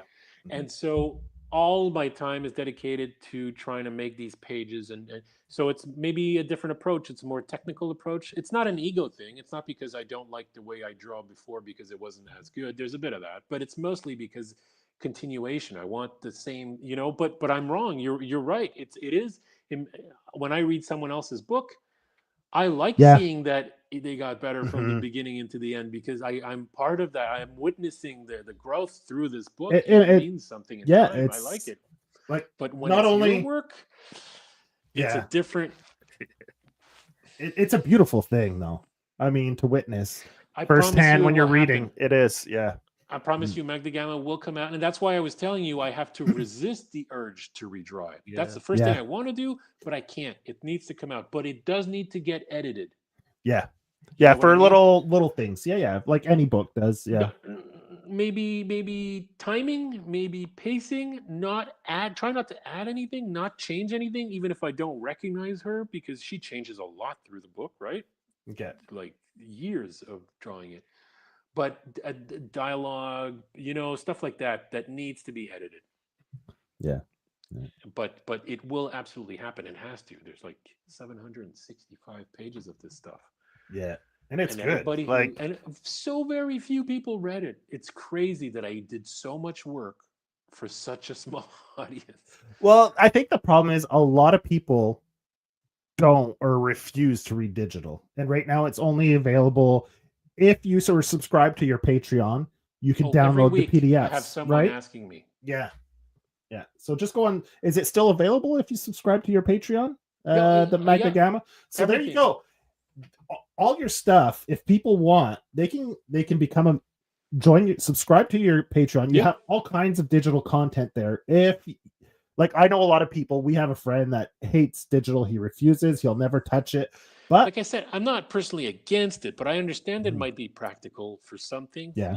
But like when I think of a project, I think of a medium too. Yeah. And I might one day be like, okay, this is going to be a digital comic, but then that's all it's going to be. Like if someone wants to make a printed version, then it's up. Like I'm thinking.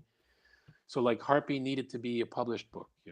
This Final Frontier needs to be a self-published book. I see the format, I know the size, I decided the thickness of the paper, and it's getting put varnish, whatever. So I do not see it as a digital book. And I was so disappointed by the digital version of Marth Vallis because it's made to be small. It's made to, and so I think it was Image when they did it in digital, it ended up being the same size as other books, but it's meant to be small because those pages are like 2, 3. Well, Dean, you're one of them. You're just one of many of our friends that hate digital. Yeah, no, you are a lover of digital compared to the guy that we're talking to about, man. Like, yeah. If it's just because, if it was physically possible, he'd wipe his ass with a digital comic. That's an expensive wipe. Yeah, it is. What, a tablet? I don't know. But Marth Vallis, man, like I would like that oversized, to tell you the truth. Like I love the small version, but just, like I made it that the whole concept of Marth Vallis is like I had discovered Mexican historietas, the comics, which are very small formats, which means that they're just a few panels per page, which means that it's very fast. The most powerful tool that a comic creator has is the page turn. There's the rows, there's whatever, but every page turn, that's the beat of the book, right?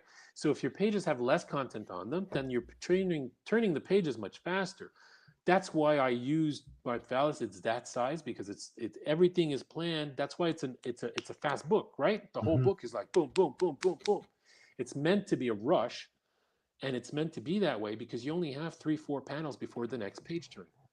And so the beat is extremely fast and it's meant to be that size. But I don't want to see those panels huge. I drew them this big so that they could be this big. Don't make them bigger. It's meant to be smaller or the same size. But then in digital, when it fills up your iPad screen or whatever tablet you have, and then it's not meant to be that size. It's meant to be half that size. So it looks like shit. So how much larger do you create the original art to the final? Is it double the size, 25% bigger, or there's a ratio, I don't remember it, but like when I do American format, I will work on A3. Okay. I make these, I'm so analog. I make these, so I use the back of paper pads, the cardboard. Yeah. I have different kinds of, and I cut them out and I make different rulers.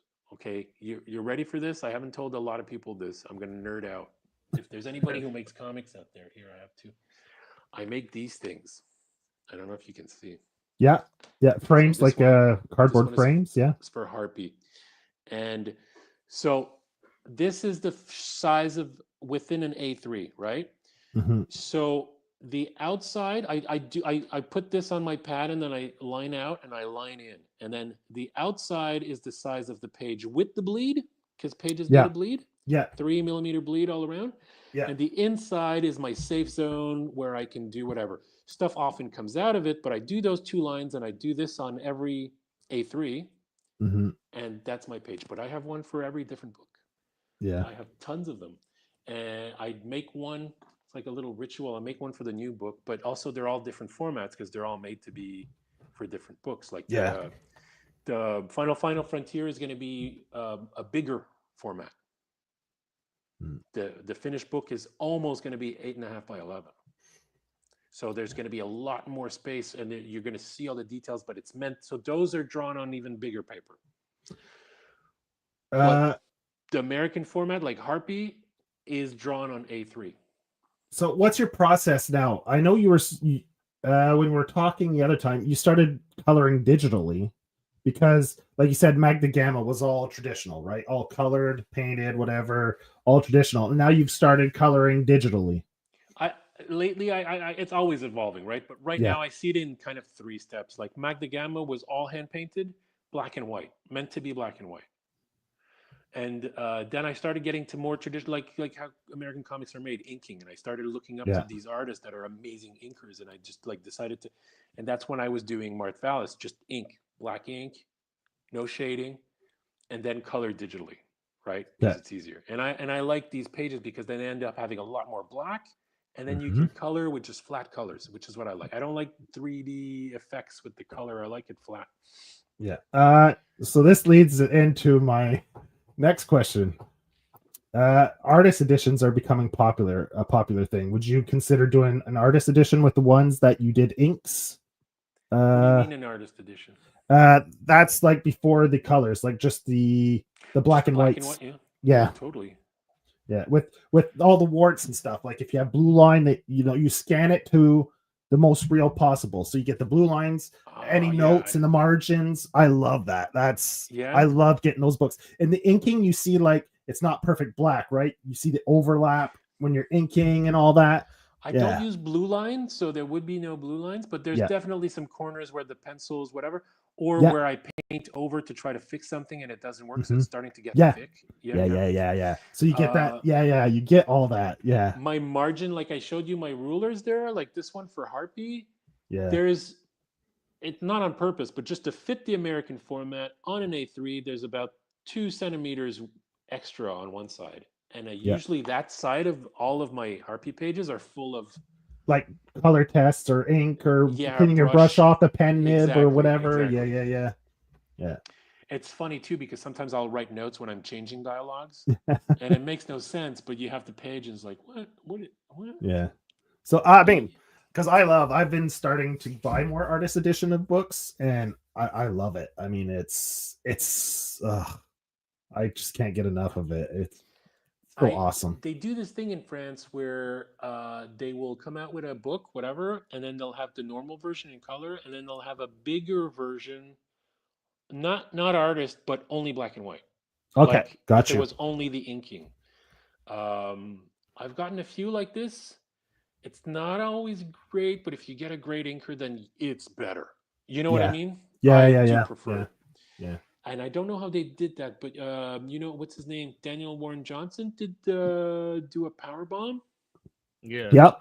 And that came out. That was translated in French, and they had the whatever French fancy copy with the hardcover version. Whatever. Yeah. Color, and then they had the special VIP version, which is not in this case was not much more expensive. I don't think it was more expensive, but it was just and the same size, but just all black and white. All black and white. Nice. Very cool. But not just the scans. You know what I mean? Like, still, it was clean. There was no mess around. It was a comic, but just in black and white. Yeah. And I think in that case, and people like that, or people like James Heron, or like people who are like insane inkers. Yeah. Fuck. Like those Kyle, are amazing versions. It's much better. I'd rather that than with color. Yeah, Kyle Holtz. Beautiful. Who? Kyle Holtz work black and white is fucking Yeah. I like it's beautiful colored too. Like I love it, but when you see it black and white, I mean, sometimes it's just that contrast, right, of the black to the white just pops. It's crazy, And sometimes the colorist, you might lose a little bit of the hatching work or something. Sometimes the color will come and maybe muddy it a little bit, so you lose some of that detail a little bit. But so I mean, there's I love both, but I love to see that black and white because it's so rare you get to see it, right? So it's a treat to see it. Mm-hmm. It's out of my hands, but if someone asks, I got 300 pages right there. It'd be awesome. I'd love to see that. But first, I don't know how well it's going to do. Maybe it's going to flop. I don't know. Like, I know it's important for me. I like this book, and I'm happy that it's going to come out, Mm-hmm. But I don't expect it to be a big bestseller. Like, but I do expect it to be continuous. Do you know what I mean? Yeah. It's never going to be like, oh, but I do suspect that it's going to, for years, it's going to keep selling once in a while like this. It's going to pop up. I don't see it as a fad. I see it as I think.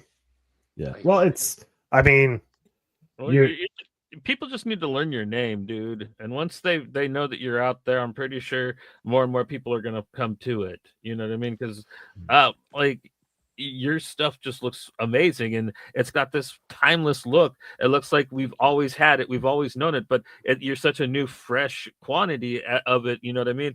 I just love it, man. Like it's got this like pop art, classic Playboy Playmate comic strip art to it too. Yeah. Some graffiti thrown in, but I mean, the coloring that you use, it's just nice and warm. You know what I mean? Like like I said, it's got just like this timeless look to it. You know what I mean?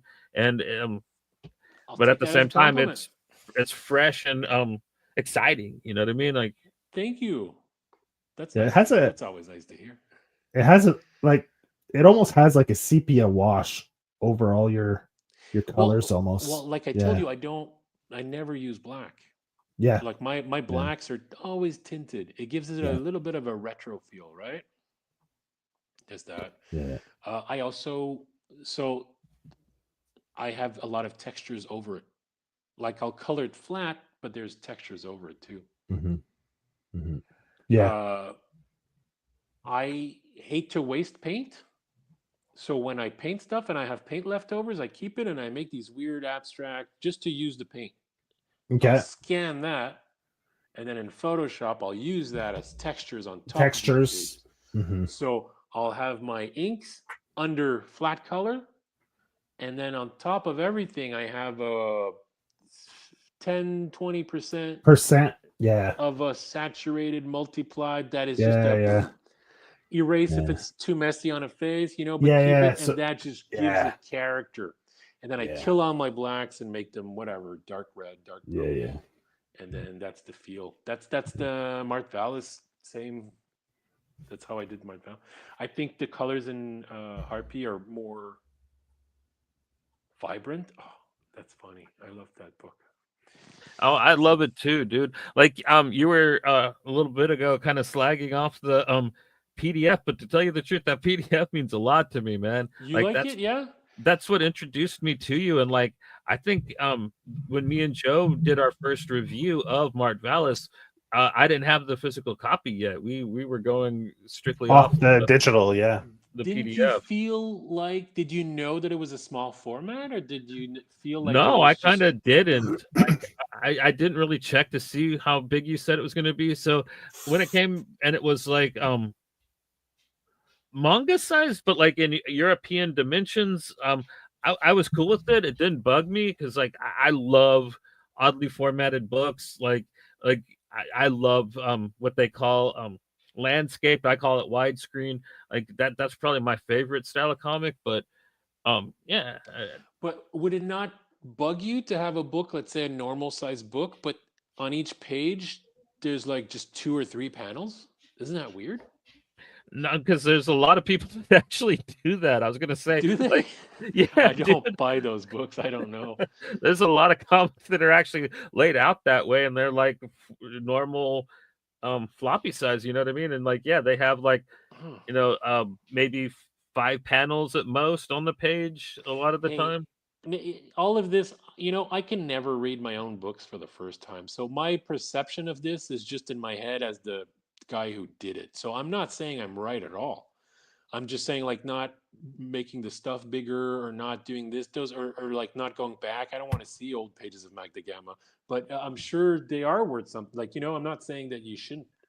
And also with you really artistic types, I'm used to like really odd and loose grid layouts, man. Like the few things that like Raphael Grandpa's put out in English that I'm privy to, like he doesn't adhere to typical grids or anything like that. And it's just interesting designs to go with the crazy artwork. And I guess because of manga too, I'm kind of just okay with different shapes. Because some of my favorite mangas I have in oversized, the master editions of, and I think they look phenomenal. Even though at first I was like, "What's that going to look blown up?" I mean, but like a lot of times it looks clean, man. It's and it probably does. It's just an artist thing that your things look better when you shrink them, right? So They you do do. them Yeah. you do them bigger, even though it's more annoying and it's wastes more time, because when they're shrink to the correct size, they will look better. Yeah, So if It that's for does. nothing, if you're then going to blow it all up and then show me everything that the shrinking is going to hide, it's a purely technical artist point of view, right? I'm sure that my favorite books from artists are they're sketchbooks. yeah, The rough, fucked up thing that they didn't. That's what so I understand it completely. Like, it's not an issue. But as a person who's trying to yeah, technically do the best work for 300 pages, everything's got to be clean. Shrinking everything is my friend, right? Everything else I think is my enemy. That's like one of my only friends in comics, is that shrinking it is going to make it look better. So if I'm doing that for nothing, then I'd be afraid of what it looks like. Yeah. It's just an artist's point of view, but I'm sure it doesn't bother the story I, at I, all, for sure. and I understand what you're saying, man. It's how it looks right to you. Like for me personally, like watching old '80s slasher films, I got to watch it on VHS. On a real You projection need TV. That's what it you need looks. the horizontal scratches. Yeah, man. That's how it looks. That's how it looks right. You know what I mean? And a lot like what you're saying, like because it was such a darker, grainier format, like it hid the awful special effects a lot Yeah. better. Like, and Yeah. nowadays they got the 4K restoration, color corrected, and you can see like where the wire gets pulled to like loosen up the throat slit. You know what I mean? And you're just kind of like, And a lot of fucking these darken that back up, man. Why is it so Willy Wonka out? I don't need all that color. Like, make there's it a look lot of good. these crazy TVs too that like have super super high def. I don't know what they're calling it now, but where the speed is faster too, Yeah. and you're watching TV, and it actually makes it look really cheap. Yeah, it Those looks are fake. Yeah. billion Yeah. dollar movies on a super expensive TV, but because the rate of like the image rate per second, whatever, is faster, when they pan, it makes it look exactly like those super cheap TV shows when they were filming TV shows with what's it called? It wasn't, they weren't digital cameras. They were like, was it video camcorders? Yeah. When you pan at that speed, it just makes you sick because it's not the same. Like when you Mhm. there's a speed difference. I don't know how to explain it. I And there's a remember. lot of newer TVs that are like whatever Makes it 29K. looks like everything's filmed like a soap opera. Yeah, I remember the That's, you first know time what I I mean. felt like that. Yeah, Yeah. exactly. Yeah. Everything is so clean that it feels like it's a studio set at the local TV station. Well, Yeah. and if it's And like they a actually movie that paid what? and if Sorry. it's a movie that has a lot of digital effects, it makes it all look completely fake. The first time I saw that, I was eating at the sushi bar, and I looked up at the TV, and I thought it was like one of those really bad made-for-cable religious shows, because that's the kind of special effects it looked like. And then I'm like, well, no, wait, that's Mickey Rourke, and that's him. Wait, this is the fucking Immortals. Like, it's not a very good movie, but the one thing you couldn't say about it is that it was an ugly film or that it looked fake. But like on this, Or like, that it wasn't filmed with a camcorder. yeah. But I'm watching it on this like super high quality flat screen TV at the sushi bar, and I'm like, that new technology ain't doing this film any favors, There man. has to be a setting where you can slow the speed down or something. There's no way. Like, there's got to Yeah, be somewhere in the menu where, and too many people aren't doing it, and it's weird to pay that much money and to then pretend that you're not looking at crap. Like, it makes your stuff look like crap. You got to be But able to slow it down.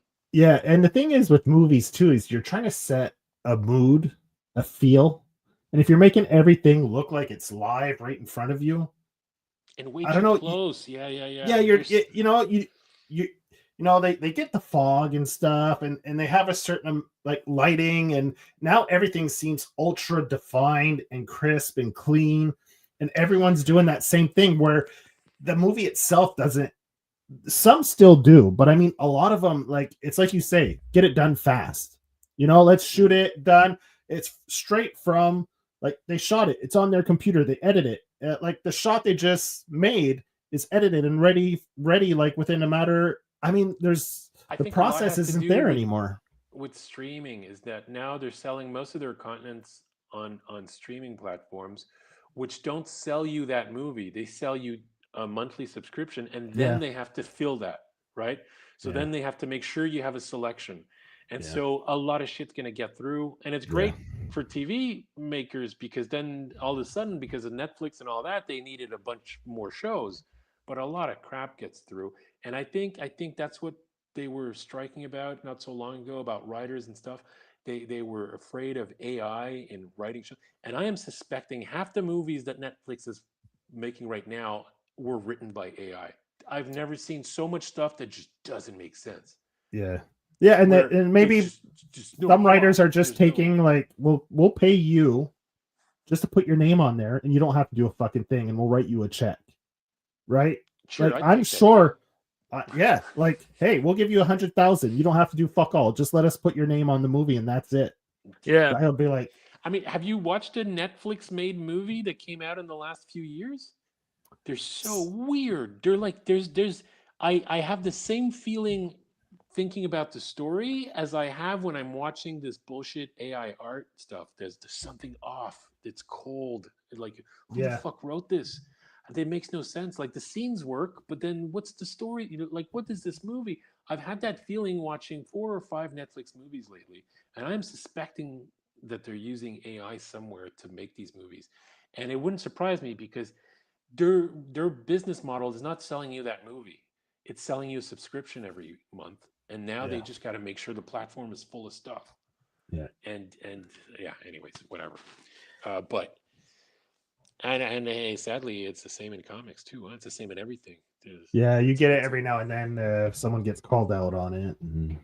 Yeah. And what I think is you'll see a lot as it goes, and as people's beliefs get looser, you're going to see more and more writers just saying, fuck it, I'm going to just use AI to create my book. I'm not going to look out. Shocked. Right now on Kickstarter, there's a comic where the guy is just straight up saying it. Yeah, he outdoes the book in AI, but like he kind of goes over it with Photoshop, right? What's it called? Coil, the something coil. I don't know, but I spotted that it was AI, you know, like, and I'm not super good at it, and it was like he's not working hard on Photoshop afterwards. But even Photoshop has a lot of AI assisted shit where you just now there is, oh my you god, just do the AI, and it's like cropping and stuff, AI crop. You know, you don't even. It keeps asking me. I have Photoshop. I color all my comics like that. I just want blue. I just want to know. Oh, do you want to create? No, fuck off. Get out of my. You want AI to assist you with the. Get the fuck out of here, man. It's like. Yeah. They keep like, do you want this update with whatever it's called, like intelligent, whatever? Like, no. Yeah. Stay away from me. I just want blue. Her shirt is blue. That's it. Leave me alone. Fuck. Yeah. Yes. And like you say. You know, it's anyway. Yeah, but there's a lot of great, cool new stuff happening too. So let's not be bummed out by all the shit. No, for sure. Yeah. Not to pitch it again, but honestly, all the books planned by Living the Line for 2025 are a great reason to be happy. Yeah. I was really stoked when I learned about all these great books. I'm looking forward to, I think, most of them. So, and now Harpy is one of them. Yeah. When I saw that dude's AI comic on Kickstarter, I was so pissed, man. Like that shouldn't. I don't know. And it's one of those booby books, right? It's one of those whatever I don't care books. No, what is it? What is it? I think it's a horror book. Or like forget what it's always recommended to me. But yeah, I would, because I rarely go on Kickstarter to look, but I was looking at, I was doing my homework before I launched mine, and I was shocked when I found that one. It was just like straight up just using AI, making a comic. Wasn't there a scandal? I don't have my finger on the pulse too much, but wasn't there a thing where a football player wanted to make AI comics? A football player? Like European football or American? No. Your people. American. Yeah, I don't know. I don't know. What's it? Kaepernick? Oh yes, yes, that's true. He was gonna do a comic. Yeah, I remember. Yeah, vaguely hearing something. Yes, I remember vaguely hearing something. He was teaming up with, I don't remember who, but It really He did. was going to start a comic book company that's all AI, and people started shitting on him, rightfully so. Please. Yeah. And I never heard about it again. I hope that it's because the shit was so heavy he had to give up, that he didn't just continue on silence. Well, he took a knee. He took a knee. Yeah. Black Lives Matter. He took it. The shit got too heavy, so he took a knee and bowed out. Oh, I didn't get the joke, but now I got it. Yeah. Yes. Yeah. Yes. I mean, and hey, it's okay. You're allowed not to know, but please, like, once you find out, I saw something about it. Now that as soon as you said Kaepernick, I was like, yeah, I remember seeing something on socials really quick, and I kind of ignored it more or less. So. It came from a good place, but I hope he didn't do it. I haven't heard from it, so I hope he decided, okay, fuck it, let's do something else, because what a way to destroy this beautiful medium. I don't know. Anyways, yeah, it's just but yeah, there's a lot of great things happening, and there's a lot of great things happening in comics. There's a lot of great comics coming out. Yeah.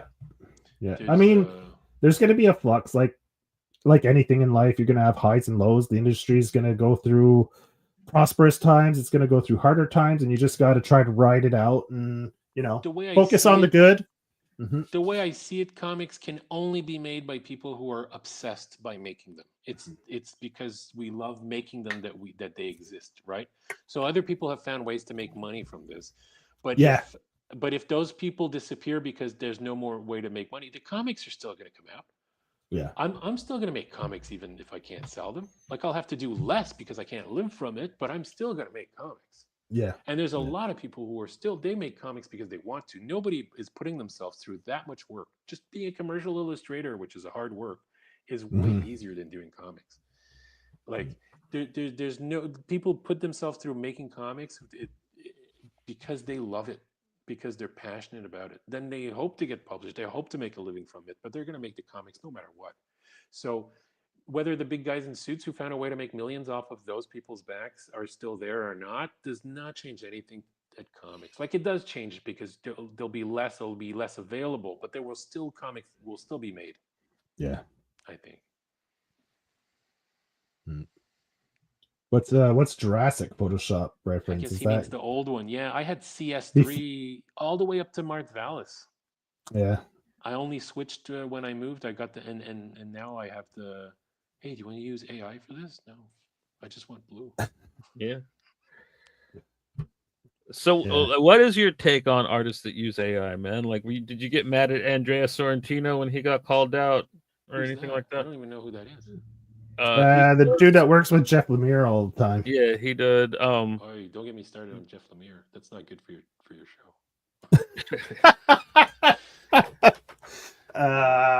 Let's talk about something else. Gideon Falls. Yeah, that would probably be the thing you know him maybe for the most. Oh, Eden. Yeah, like horror. Yeah, exactly. Yeah. I bought the first one and I was not. Someone wants me to kiss them. That's Spanky. That's he likes saying. He's got these weird sayings all the time. Okay. Yeah. It's just Spanky. That's how it is. Yeah, Spanky. Matt. What was I saying before Spanky interrupted us? It had a horror vibe, but you bought the first issue. I bought the first one and I didn't catch on, but but a lot of people that I trust were like, no, it gets good. Like, I think it was a good book. I don't know. Did you guys read it? Yeah, it was. I enjoyed it. I think it was a good book. It was like a kind of a psychological surrealist. Yeah, it reminded me of Phantasm, my favorite horror movie ever. So it was okay. Like, it wasn't as good as Phantasm, but like, it was the closest I've seen to a comic book come to that movie, which is a really super odd horror film. I don't know if you've ever seen it. No, but I've heard of it. Yeah, I know of it. Yeah, so it's for that aspect, it's pretty good. Yeah. But so you were saying we were digressing, but I want to know who's this guy that did a comic in AI. That's how we got that. This is the Kickstarter. You mean the Kickstarter? I can't find it. I think it might be. Oh no, Joe, you were saying about this guy who got caught. Oh no, we're saying Sorrentino got caught. I don't know if he was just Yeah, he was doing a Batman book with somebody, and like some of his Jokers were like supposedly the brush strokes didn't match, and also it was a big book. It was a Batman book that he got caught. It was a big cheating 2 book. Yeah. Okay, that's too bad. That's what I wanted to know because I haven't heard about. So I don't know. I didn't look into it really. Like I don't know if he was taking his art and feeding it in, and saying just reproduce my style type thing. Kind of. I don't know exactly how it when went, it came out. There was a few people, like there was a lot of people who were just using it to whatever, and then there was a few people saying, no, it's just a tool, you know, and they were using that excuse, reworking it in Photoshop or only using their work, or exactly. I don't know. It's weird. It took me so long to get used to people drawing on a tablet, which I fully respect, but it took me so long. Like, forget it. I'm never going to get used to AI, and it's not a tool. It does. It works for you, and I don't know. It's weird. It's like there's on so many levels. It's weird. Like, even if you respect it, like if I teach my dog how to paint, did I make that painting? No, my dog did. You know? Yeah. But I mean, it's the newer generations, right, that are using all this technology, are trying to find. I don't think it's a generation. Yeah, thing. don't be a boomer about this, Joe. No, but I meant because. No, but I mean, you can't say anything anymore. But I mean, more and more people, like you say, are using tablets and drawing digitally, right? Just for because it took me a while. A lot of them say it's quicker in this, and you get more and more generations that are just going straight to digital. They're not learning the craft traditionally, right? So if you put a paintbrush, I wouldn't say that they have to. Like, you know, the way I draw with brushes or whatever is way more advanced than how they, you know, before. I don't. It's different, right? Yeah, it's different. I'm trying to, but there are differences, but it's not that it's better or not, and it's fine. Yeah, there's a lot of people on Instagram who are fucking great artists who make beautiful images. And they've never touched a piece of paper. It's all been on the screen. That blows my mind. I don't. But that's what I mean. There's more and more generations like that, right? That are just going straight to digital, and then from there, they made it. Yeah, they made it. So but assistant, you give them that same paintbrush, and have them draw it on a paper, they probably couldn't learn how to do the strokes the same. You know what I mean? There's a learning curve, but the same way that I could never fucking ink on a tablet. Like, I'd take me a while to learn, right? There's a learning curve. Yeah. But if you know how to draw on a tablet, I think you just need to get to over a certain the point. Curve of the whatever new medium, and then you get into it, and then I think you can. I have friends who do a lot of digital, and then they decide to try painting, and they're actually, you know, pretty good. Yeah. And that's the difference with AI, and that's why it's not a tool. It's that the AI draws for you. Yeah, for you. Yeah. But I mean, there's different, and like as it goes, people just, you know, they go digital and like and then, you know, AI is probably the next step of net. Like, you know, more and more people will rely on it, so it's going to just become a more accepted. I think it's more. It's for corporates. It's for people who want a quick image that want to look a special way. It's going to kill it's not going to hurt me. It's not going to hurt a lot of people. It's going to hurt the jobbers at Marvel. It's going to hurt the concept art industry so much. It's going to destroy 10 of the best ones are going to stay. The people who are artists in concept industry, you know what I mean, who have their own style that you can recognize, they will stay. But all the people who do all the shit jobs, those shit jobs are necessary. People feed their fucking kids with those jobs. And they do their own projects on the side. They get better. They build themselves up for years. They do all these jobs are gone. Yeah. Now it's going to be a fucking robot who's going to be, and I don't understand how people don't see how ugly it is. It's so empty. It's shallow. I see an image and I can't yet tell that it's AI, but I know there's something wrong with it. Yeah. You know what I mean? But I mean, with technology and like, is it going to get better? I don't know. I like stuff. I don't know. It's like just squiggly lines. I like fuck ups. We were talking about it, how you like the sketchy, the rough, I like that.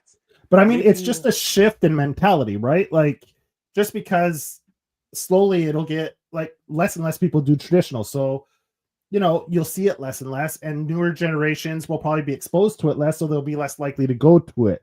Kind of like, ask a kid now what a rotary phone is. They won't even know. I don't even know if they know how to fucking use it, you know? So as it goes, but things get lost. But I mean, it's just a progression, right? I'm not saying you're sad about it because people are losing it, but they never knew that it existed, so they never lost anything. But that's what I mean. Are we going to lose is traditional. They're going to lose other things. They're going to lose tablets when people draw with their eyes or Yeah, whatever. yeah, exactly. That's what I mean. Like the next thing. What's People the don't next even thing? know how to You know? fucking. Yeah, but I mean, it's that generation's going to look back and be like, oh, I remember like a tablet used to actually have to do this, and then the next generation's like, well, why would I want to do this when I could do it this way? It's more efficient, it's quicker, and it gives you the same results, right? It's just Kids today, they don't even know that we used to have to charge our pens on our tablets. I'm imagining. Yeah. Well, Like how did in you the charge the future. pen? Oh yeah, I because now, yeah, because you just stick it on the side of your tablet and it charges I while guess, you're waiting. Yeah, yeah, yeah. I think the iPads Yeah. you still have to charge the pen. I think, but that's just Yeah, them that are. but it backwards. charges because there's a magnet and it just charges when Is it's it stuck okay. to the See, pad. I don't Yeah. even know. I'm making Yeah. jokes and I don't even know. See. Yeah, Yeah. yeah. But I'm just saying, it's like an evolution in mentalities and thought. Like I mean, a lot of people would be like, "Oh, it's done digitally," and they'd kind of scoff at it, right? And as it's gone, it's become more accepted. Yeah, I remember I when was one of those. I was yeah. one of those. Yeah, But that's what I mean. And you know, But it was wrong. It was wrong. It's just because I didn't understand the medium. There are things that bug me about a medium, but I respect it as a medium, though. yeah. I didn't because I didn't know it. But I now mean, respect we it get as to a the medium, point totally. where AI becomes like accepted as an. But I don't there's know. things that We might help not you- see it. Yeah. There's things that help you make things and might make it easier. And like digital art is one of those things that bugs me, is the fact that you can just I'm Mac, so Apple Z, but you can just Control Z. You can just go backwards a step. And so if you don't, sorry, my pens just fell.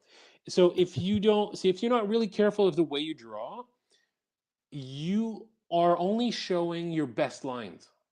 So your Yeah. entire drawings are only your best lines. Yeah. So a lot of art on tablets often I find feels constipated because it's all the perfect line. Yes. It looks so perfect because you're constantly just, that's not good enough. That's not good enough. And I think there's very few people who are able to draw digitally and just keep that line. It's good enough and work with it. You know what I mean? I think there's a process. I think that's the big difference. Yeah. But that's still them creating. Yes, I understand And that. But the tool and the brush they use is going to make it easier, Yeah, yeah. faster, brighter, whatever. But AI is just another world where the robot's doing it for you. It has nothing to like. But I mean, it's can't just be interesting art. the evolution from then to now, how it was regarded at the time till how it's regarded now. Like, look at like I said, digital art then compared to how it's accepted now. Like you go in a time machine and go back, and you have all these people outraged that people aren't doing it traditional, and then with time, with newer generations that are, it's more accepted, right? So maybe at some point, I probably won't see it myself because I'm getting a little long in the tooth, but I mean, who knows? You think that there'll be do you think that AI is going to become a tool? Because it's not. No. Like, people are saying it is. I'm not saying no because I mean, it's gonna get called one, but like it's just it gonna is be already like called one, yeah, for sure. Yeah, but like what I think is it's just gonna be like a cheat sheet, like what it is. You know what I mean? When it first came out, man, I thought it was hilarious. I used to go on and get high and just type stuff in to see what it would make, and like I thought it was kind of funny. But like I never. I think it's a super fun thing. I think it's I think it's an app that's made to give to your kids on a long drive in the back of the car. Go have fun and do that. But to call it art, to have it pop up in at the beginning, it was popping up in art galleries, like in art shows and stuff. That is just ridiculous to me. Yeah. But some people say the concept is the art, right? And that's how they interpret. I know, but I mean, yes, I know, but like I said, it also I don't think it's going to last very long because. Okay, not even for what's right and wrong, right? We live in a world, especially us in the West, where money is I'm not going to get into too far politics, don't worry. Yeah. I just got to say that there's a lot of people with a lot of money who have a lot invested in a lot of very high handmade IPs. Yeah. And so when you go too far and they start fucking around, Walt Disney comes over with their legal team because they don't want you to rip their shit, it's going to end there. And so there's a lot more of our cultural background that have been created by humans than there is rips by, it's just a cheap gimmick. I think it'll always exist, but I think they're going to crack down legally in our favor. We'll see. I don't know. It's interesting because it's the Wild West right now. As much as big companies can quickly have access to more fake artwork, whatever, it's not worth what's in the vaults at fucking Walt Disney or whatever. gazillionaire owns all these IPs and stuff. There's no way. Yeah. And they're going to want to protect those IPs. And we'll see. That's what I'm saying. Like, maybe just it's from when wishful I was a thinking. kid till now, just the evolution of it all is fucking another thing you mind-boggling. gotta It's bear in you mind know? is like it looks the worst that it'll ever look right now. You know what I mean? It's only gonna. Yeah, but that's your Yeah, it'll get you better ask for someone sure. else and they think it looks fucking awesome. Well, no. I'm just saying The that. first flash, you're like, oh, this looks weird. I could tell most of the times, not all the times. Most of the times, I could tell something's off, but I can't see what I have to look close and start. Yeah, exactly. You know? So the Oh, average it has person 17 that fingers on exactly, one hand. Okay, and you've got a trained eye, right? Because you work in it. But the average person that's loves comics but isn't an artist or has any artistic inclination. Such an Man. insult to the millions of people who are giving their lives to drawing by hand to make comics, and you're just gonna push a button and say it's your right. Because I know I'm on board with you, but I'm being and realistic. it's the most I'm being realistic about people. Yeah. Anybody can learn how to draw. You just got to start drawing. Yeah. There's no Just gatekeeping. Just like anyone can learn to grade a comic by buying a book and seeing what the standards are, but they'll still send it to CGC because it's easier. Oh. Right? And get it slabbed instead of educating themselves on what a 9 would be as opposed to a 5. Like, they have books on it. You can read up on it. You can read up on everything in life if you wanted to take the time to learn it. But people just want if it's quick and easy, the easiest way to get there, that's the way I'm going to take. And that's 90% of the population. And you have 10% that actually are movers and shakers that'll actually create original things. And it's a minority. I'm sorry, but realistically, creative people that actually have original thoughts and do original things are a minority in our society. There's more than we think. I think there's more than we think. I think that just capitalism and society in general is stifling a lot of that. I think I've met a lot of people in my life who had great ideas that they didn't get a break to do them. Mm-hmm. They had to make rent. Yeah. Yeah. And I've seen a lot of that. So I think without getting into politics, I think there's a lot of that too. So you got to have good ideas. You got to have the will. You got to want to give your entire life to it, but you also have to find yourself in a situation where you can. A lot of people don't want to sacrifice. That's the thing. There's no sacrifice, but there's also being able to you can't. I don't. Yeah. No, it's horrible. There's nothing more hurtful too. Like you look at all the art that's been done, and to reduce it to its gatekeeping. I want to be Michelangelo too. I'm allowed to type 16 Chapel. It's mine. I did this. I'm an artist. Like, what world do we live in that? Oh, I know. That it's guy doesn't feel shame. Participation trophy. Yeah. The what, sorry? Well, that's a boomer. You're calling me a boomer, Johnny. That's a boomer comment right there. Well, I mean that's kind of what AI is for art. Though, you know what I mean? Yeah. But, and I hear you. I'm nowhere near close to being a good artist, but like I'm proud of like my ugly ass drawings. You know what I mean? That I don't ever show anybody. Or just there's a lot of people who put a lot more time than me in other projects. I want to respect that. I'm never gonna. Yeah. But it's just technology has come a long ways in the last 15 years. So, but that is useless, technology, like being able to, I don't know, heal people faster. Okay, that's awesome. Drive better. I don't know. There's a million things. But I mean, even in finance, like look at finance, Bitcoin versus real money. People like a lot of finance people scoffed at Bitcoin, and then all of a sudden it became like some of it crashed, some of it's like. I mean, it's in every aspect of life, not just art. Like technology, AI, and all this stuff is affecting every aspect. Like, look, even food. They were saying they're going to start. What was it? They fucking 3D printed a pizza or some shit like that. Like it's fucking insane. It's crazy. That scares me too, but I'm happy that I won't, like, it'll be after me, right? Yeah, that's what I'm saying. I'm long in the tooth, so I might not see all this shit go down, but I like cooking my own food. Yeah. But like, look, even then.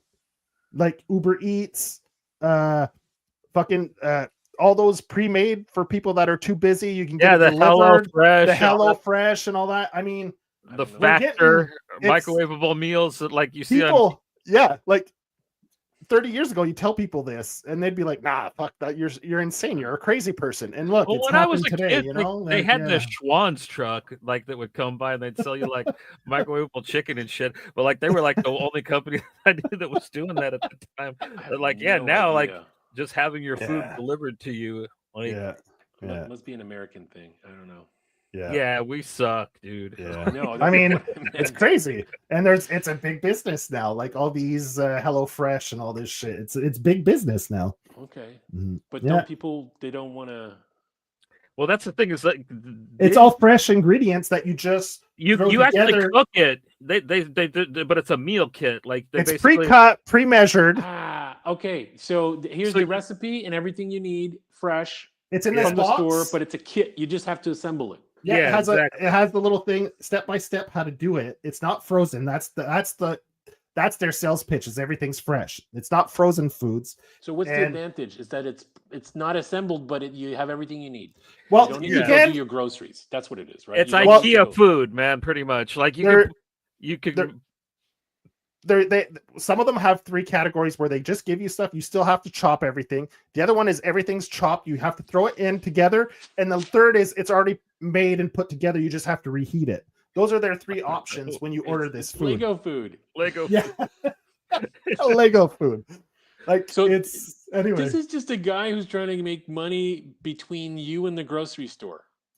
Yeah, they call it drop shipping, I think. And they sell it how it's more viable environmentally because there's less waste, right? Because they're giving you exactly the portions to make the What do food. you mean? They know how much garlic I need? No, they don't. You know, so like, Somebody in an office decided I needed this much I mean, cheese on my pizza? yeah, Fuck this is that how they guy. sell it, right? So instead of buying a broccoli and you only use 3/4 and the other quarter you throw out because you didn't get to cook it before it went bad. Well, this way we're giving you exactly what you need to make. Yeah, I know, but the meals are designed by like the Michelin star chefs and shit too. Though it's like another selling point. They're like, oh, we get these from like the top guys, you know, the fucking people that the Bears based on. Yeah, so I don't know. I like cooking my own food, but yeah, sure. Same here. As much as I can, yeah. That's why I like working less hours. I have more time to get home earlier and make nicer meals. You know, so. So AI in that would be a chef deciding what you want to eat for you. Yeah, Pretty but much. they have all these menus and like the whole system is all like knowing the bozo your shit app. AI comes Yeah. up with. It'd be hilarious to read the fucking recipe that it gives you because like just... it hallucinates. It never tells you like real shit. That's the other funny thing about AI is it doesn't work, especially like the text-based stuff. Like it 9 times out of 10 will hallucinate and give you some just nonsensical. Yeah, well, it's probably because it found it somewhere online, right? Yeah, so, that's the thing. Is that like story? Who's fact checking AI? No one. You know, like it's like. What was that thing? It's kind of. I mean, I know it's machine learning. I know the machine does not know what it's thinking. It's just I understand the concept. I don't think the robot is discovering its soul and whatever. But there's these funny things. I think it was in 2015. Okay, I'm gonna get all the numbers wrong. But they made this one of the first AIs. It was a bot that they made for Twitter. I think it was Microsoft that did this, and they put her. She has her name, whatever, on Twitter, and they go have conversations. Do you know what I'm talking about? And they had to shut it down after a very short amount of time because she had become a full-on Nazi, racist. Yeah. I've heard that. Yeah, that's fucking scary. That was one of the from talking with people on Twitter. Well, by Twitter, I mean Twitter before Elon. But it's not unlike people. I mean, people aren't born racist, right? It's from their experiences with other people and how they're influenced that turns them a certain way. So but it's I mean, nuts that, especially at the time where Twitter was a big message board for a lot of people, to just drop someone who is new, what do you come out of us with? And it was a Nazi. But I would say samples are fine, man. Like I don't know. I grew up with hip hop and electro and electronic music and stuff. So I've always appreciated it, and I also like grindcore and a lot of other like electronic types of metal that use drum samples and all that constantly. So that was a huge debate back in the day, and now it's accepted, right? But I think I see the line between what we're talking about, between things that are pushing different mediums further, maybe faster than we're willing to go, to something that's just plain old, just taking over the medium. Yeah. Like that's AI it. is not about improving anything. AI is about doing it for you. Some people found a way to justify it by saying that they use it in their art process. I look at those people's profiles, I can pinpoint you the exact post when they discovered AI. Their art changes completely. Yeah. It's because they didn't want to learn how to draw. They, you know what I mean? So I But only have bad things my to say. point is, But like that's you say, not a there's the tool. line. But you're saying there's a line, and I'm saying that line might change over time. Maybe I Where don't see it, but yeah, I hope. Yeah, I don't Yeah, know.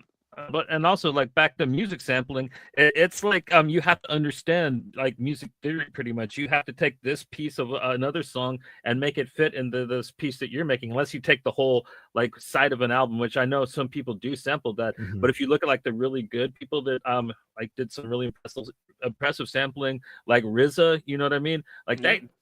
Yeah, it's and Daft Punk, like Spanky brought up, genius, dude. Like they literally remade disco and other forms of music by using those forms of music. But I mean, it's interesting, man. But like there's an artistry to it. What it comes down to is, what will society accept as art, really? As a society, what are we willing to accept? Right, that's the bottom line. We want, Whereas AI music, you pretty much come like, oh, these are my lyrics, and I want this song sung in the style of like Metallica on this album, and like, yeah, it'll poop something out, but that's kind of like not sampling at all. You know what I mean? That's just AI. No, that's just asking someone something else to write it for you. Yeah. So I mean, like, I wouldn't like that. Music's already got that category, like much like comics and other art. So yeah, I wouldn't lump sampling or electronic music in general, because like I remember when techno and all that took off, people would say it wasn't real music. They didn't learn how to play. You know what I mean? It's like, yeah, they did. You know how hard it is to go. It's not as easy as it fucking looks. You know what I mean? You got to learn how to play them chords, and you got to keep the rhythm. I respect it. I think it's all about the melody, right? Exactly. But no, for sure. But I have nothing good to say about AI. I don't need to be nasty, but I don't have anything good to say about it. And I don't know where we're going, and I don't like it. But I don't. I think the more fake shit becomes mainstream, the more people will be looking for real shit. Yeah. How is it accepted in France? I just hope it doesn't become niche. That's all. What's the dialogue around AI in France? You know what I mean? Because I think it's pretty similar. It's the same. We're all connected with the internet. Like we're talking about the same things pretty much. The general audience hates it, but the government and big tech companies are still trying to push it. Like, oh no, but look at what you're going to be able to do. It's like, I mean, the big tech, not even big tech. I think the tech, the AI tech, the people who've invested in it, yeah, of course they're trying to sell their shit. I don't see it. I think it's like, at least here in France, I'm not in a business that's directly threatened. I am, but not in, like I'm not worried for me. I don't see it. I think the conversation is, oh, this thing is happening, but I don't think anybody feels really threatened by it yet. At least I feel that's my opinion so far. I think a lot of people are using ChatGPT just for fun. Yeah, well, watch out. But a lot of people have it on their phones just to ask dumb questions, and everybody is saying like that's the joke. Like, oh, I asked ChatGPT this thing, and look what he answered, and it's always something that makes no sense. That's what AI is, I think, right now.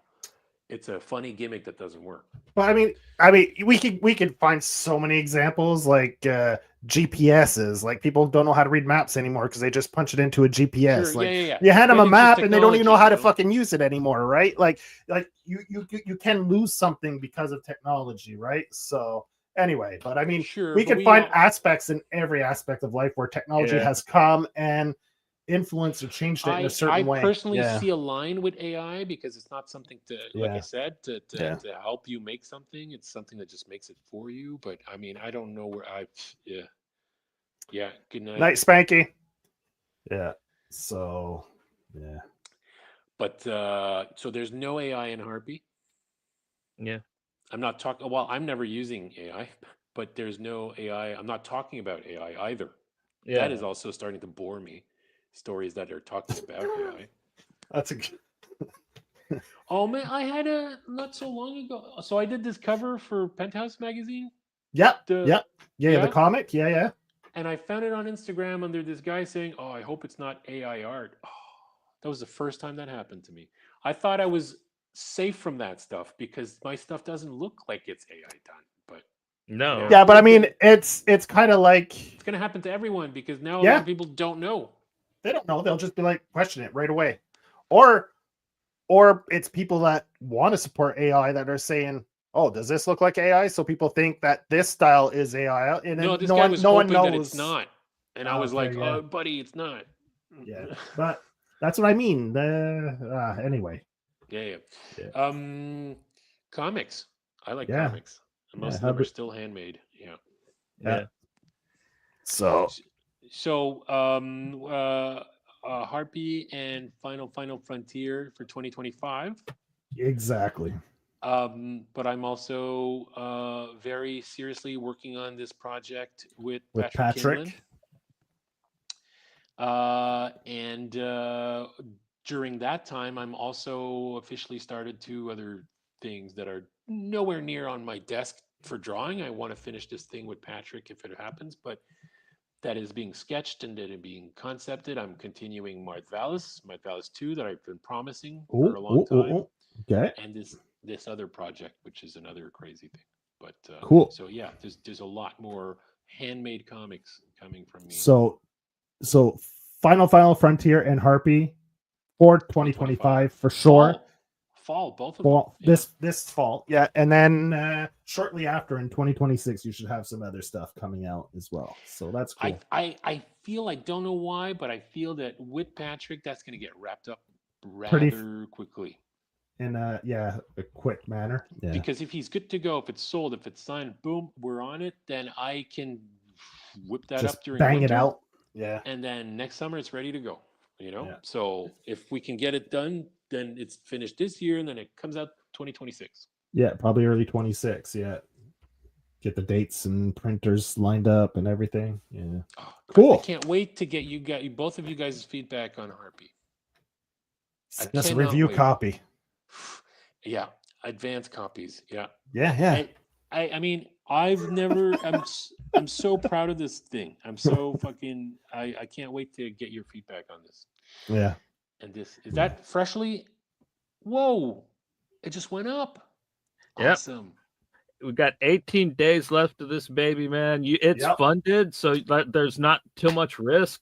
No, I'm happy. I'm happy. Yeah, I didn't know what to expect. I hadn't done a Kickstarter in so long, but I'm happy. It funded. Yeah, and the book is pretty much close to complete, so it won't take too much time to fulfill. And I felt bad because I asked for a lot, which is why it took a while to get funded. But it's all for the book. It's gonna be a beautiful fucking book. Yeah. Everybody who's bought my books knows that I make okay books, right? They're not like sometimes you get books from Kickstarter. Can confirm. Can confirm. Yeah, high quality, man. Perfect bound. That's why I love uncoated Kickstarter. Paper, top quality. That's why I love Kickstarter, because they give you get extra that you can, if you really want to make good books, you can go to the printer and say, "Give me the fancy shit," you know, and then you make beautiful books. Yeah. So, thanks for coming on, Nick. I mean, what did we do 2 hours and a half. Yeah, there you go. You got. I think you beat Brandon. I think we did 2 hours with Brandon. Really? Yeah. Well, I'd have to go back and check. I could check really quick, but man, it's way too long. A year is the longest I'll accept. Okay. Before you come back on. we are January. We are 16, 17, 18th January 2025. I gotta show up. I have until January 17th, 2026 to find time to come back. But like you said, if you and Patrick bang this project out, seems likely it's going to happen. We'll have you both back on, and that's a show right there, right? Yeah, both of us. Oh yeah, we'll hit the 7-hour mark then for sure. Yeah, guaranteed. We can't. Patrick comes on and like he'll tell us like, dude, like I got to go to the airport, like so we got to do this. He almost missed his flight. Yeah, we were talking to him and like he set the clock, you know what I mean? And like he just at one point he just looks up, he goes, Oh shit. shit. We've been going for 3 hours. I gotta go. It just hangs up and bounces. I like to talk, but I think he does too. Yeah. Yeah. No, So yeah, we'll have you guys on to promote your book, and it'll be a good time. That should be a lot of fun. Yeah. Yeah. So yeah. So folks, don't forget, go back this Kickstarter. You still have 18 days. The It's final fully final funded. frontier, Yeah. #1, A Game of Death, now on Kickstarter until 2 more weeks. There's 2 more weeks of it. And we'll keep you And posted for Harpy when Harpy, pre-orders you have nothing to do. land. Yeah. Well, One pre-order. day. Pre-orders are important. You want people to pre-order that sucker. Oh, I don't know if I don't know how that works. I I'm mean, not gonna you'll say get it anything. once you get your printer dates and Yeah. stuff. You'll know, Yeah. but we'll keep everyone up to date when the pre-orders I don't know come if out. FOCs and shit like that are gonna fucking be a thing, or are they gonna have a drastic shift after what's happening with? Well, I think that's more for printing, like to give them a rough idea of how many to print, right? If pre-orders are good, they'll add extra copies to the print run. You mean how pre-orders work? I have no idea how he does this. I don't know. And But the issues with the distribution, I think, will be resolved in the next weeks. Yeah. So. okay. So, but as soon as things are better, and then he's all set up with a new setup, whatever, then we can. Then I will have dates, and I will share them with you first. Nice.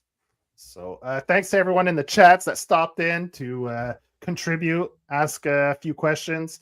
Man, we'll do this again within a year. Guaranteed. Before Promise. a year, Promise. promise. Yeah. So Yes. have a great weekend, everyone. Thanks you again, Nick. Johnny, take it. Yeah. I guess we are coming back on. Is it Tuesday? So we're gonna have 9:45. 9:45 Eastern. We're gonna have Richard on to do a launch party for his issue 10 of Blam and Glam. 9 in the morning issue or 10. 9:45 in the evening. Night. Oh snap! It's gonna be a late one. Like he's wild man. That's UK time, so we're gonna have him on. We're gonna be doing launch party. Oh no! And then, wait, 9:45 his time. Sorry, yes, you're right, Johnny. Sorry. okay, Evening for him. Yeah, evening for him, but it'll be afternoon for us. 10:45 my time. Yeah, exactly. Yeah. And then after that, we are going to be on a short break again. Joey's got some wild oats to sow. Not really. Not really. That's gross. That'd be incest. I'm going to visit my mom. I have nothing to do with this show. I was just invited. I don't work here. I don't know what's going on here. But but we're going to be coming back. We got a bunch of shows lined up for February. We got some interviews. We got some just comic book episodes. So yeah, hope to see you guys soon. Take it easy, y'all.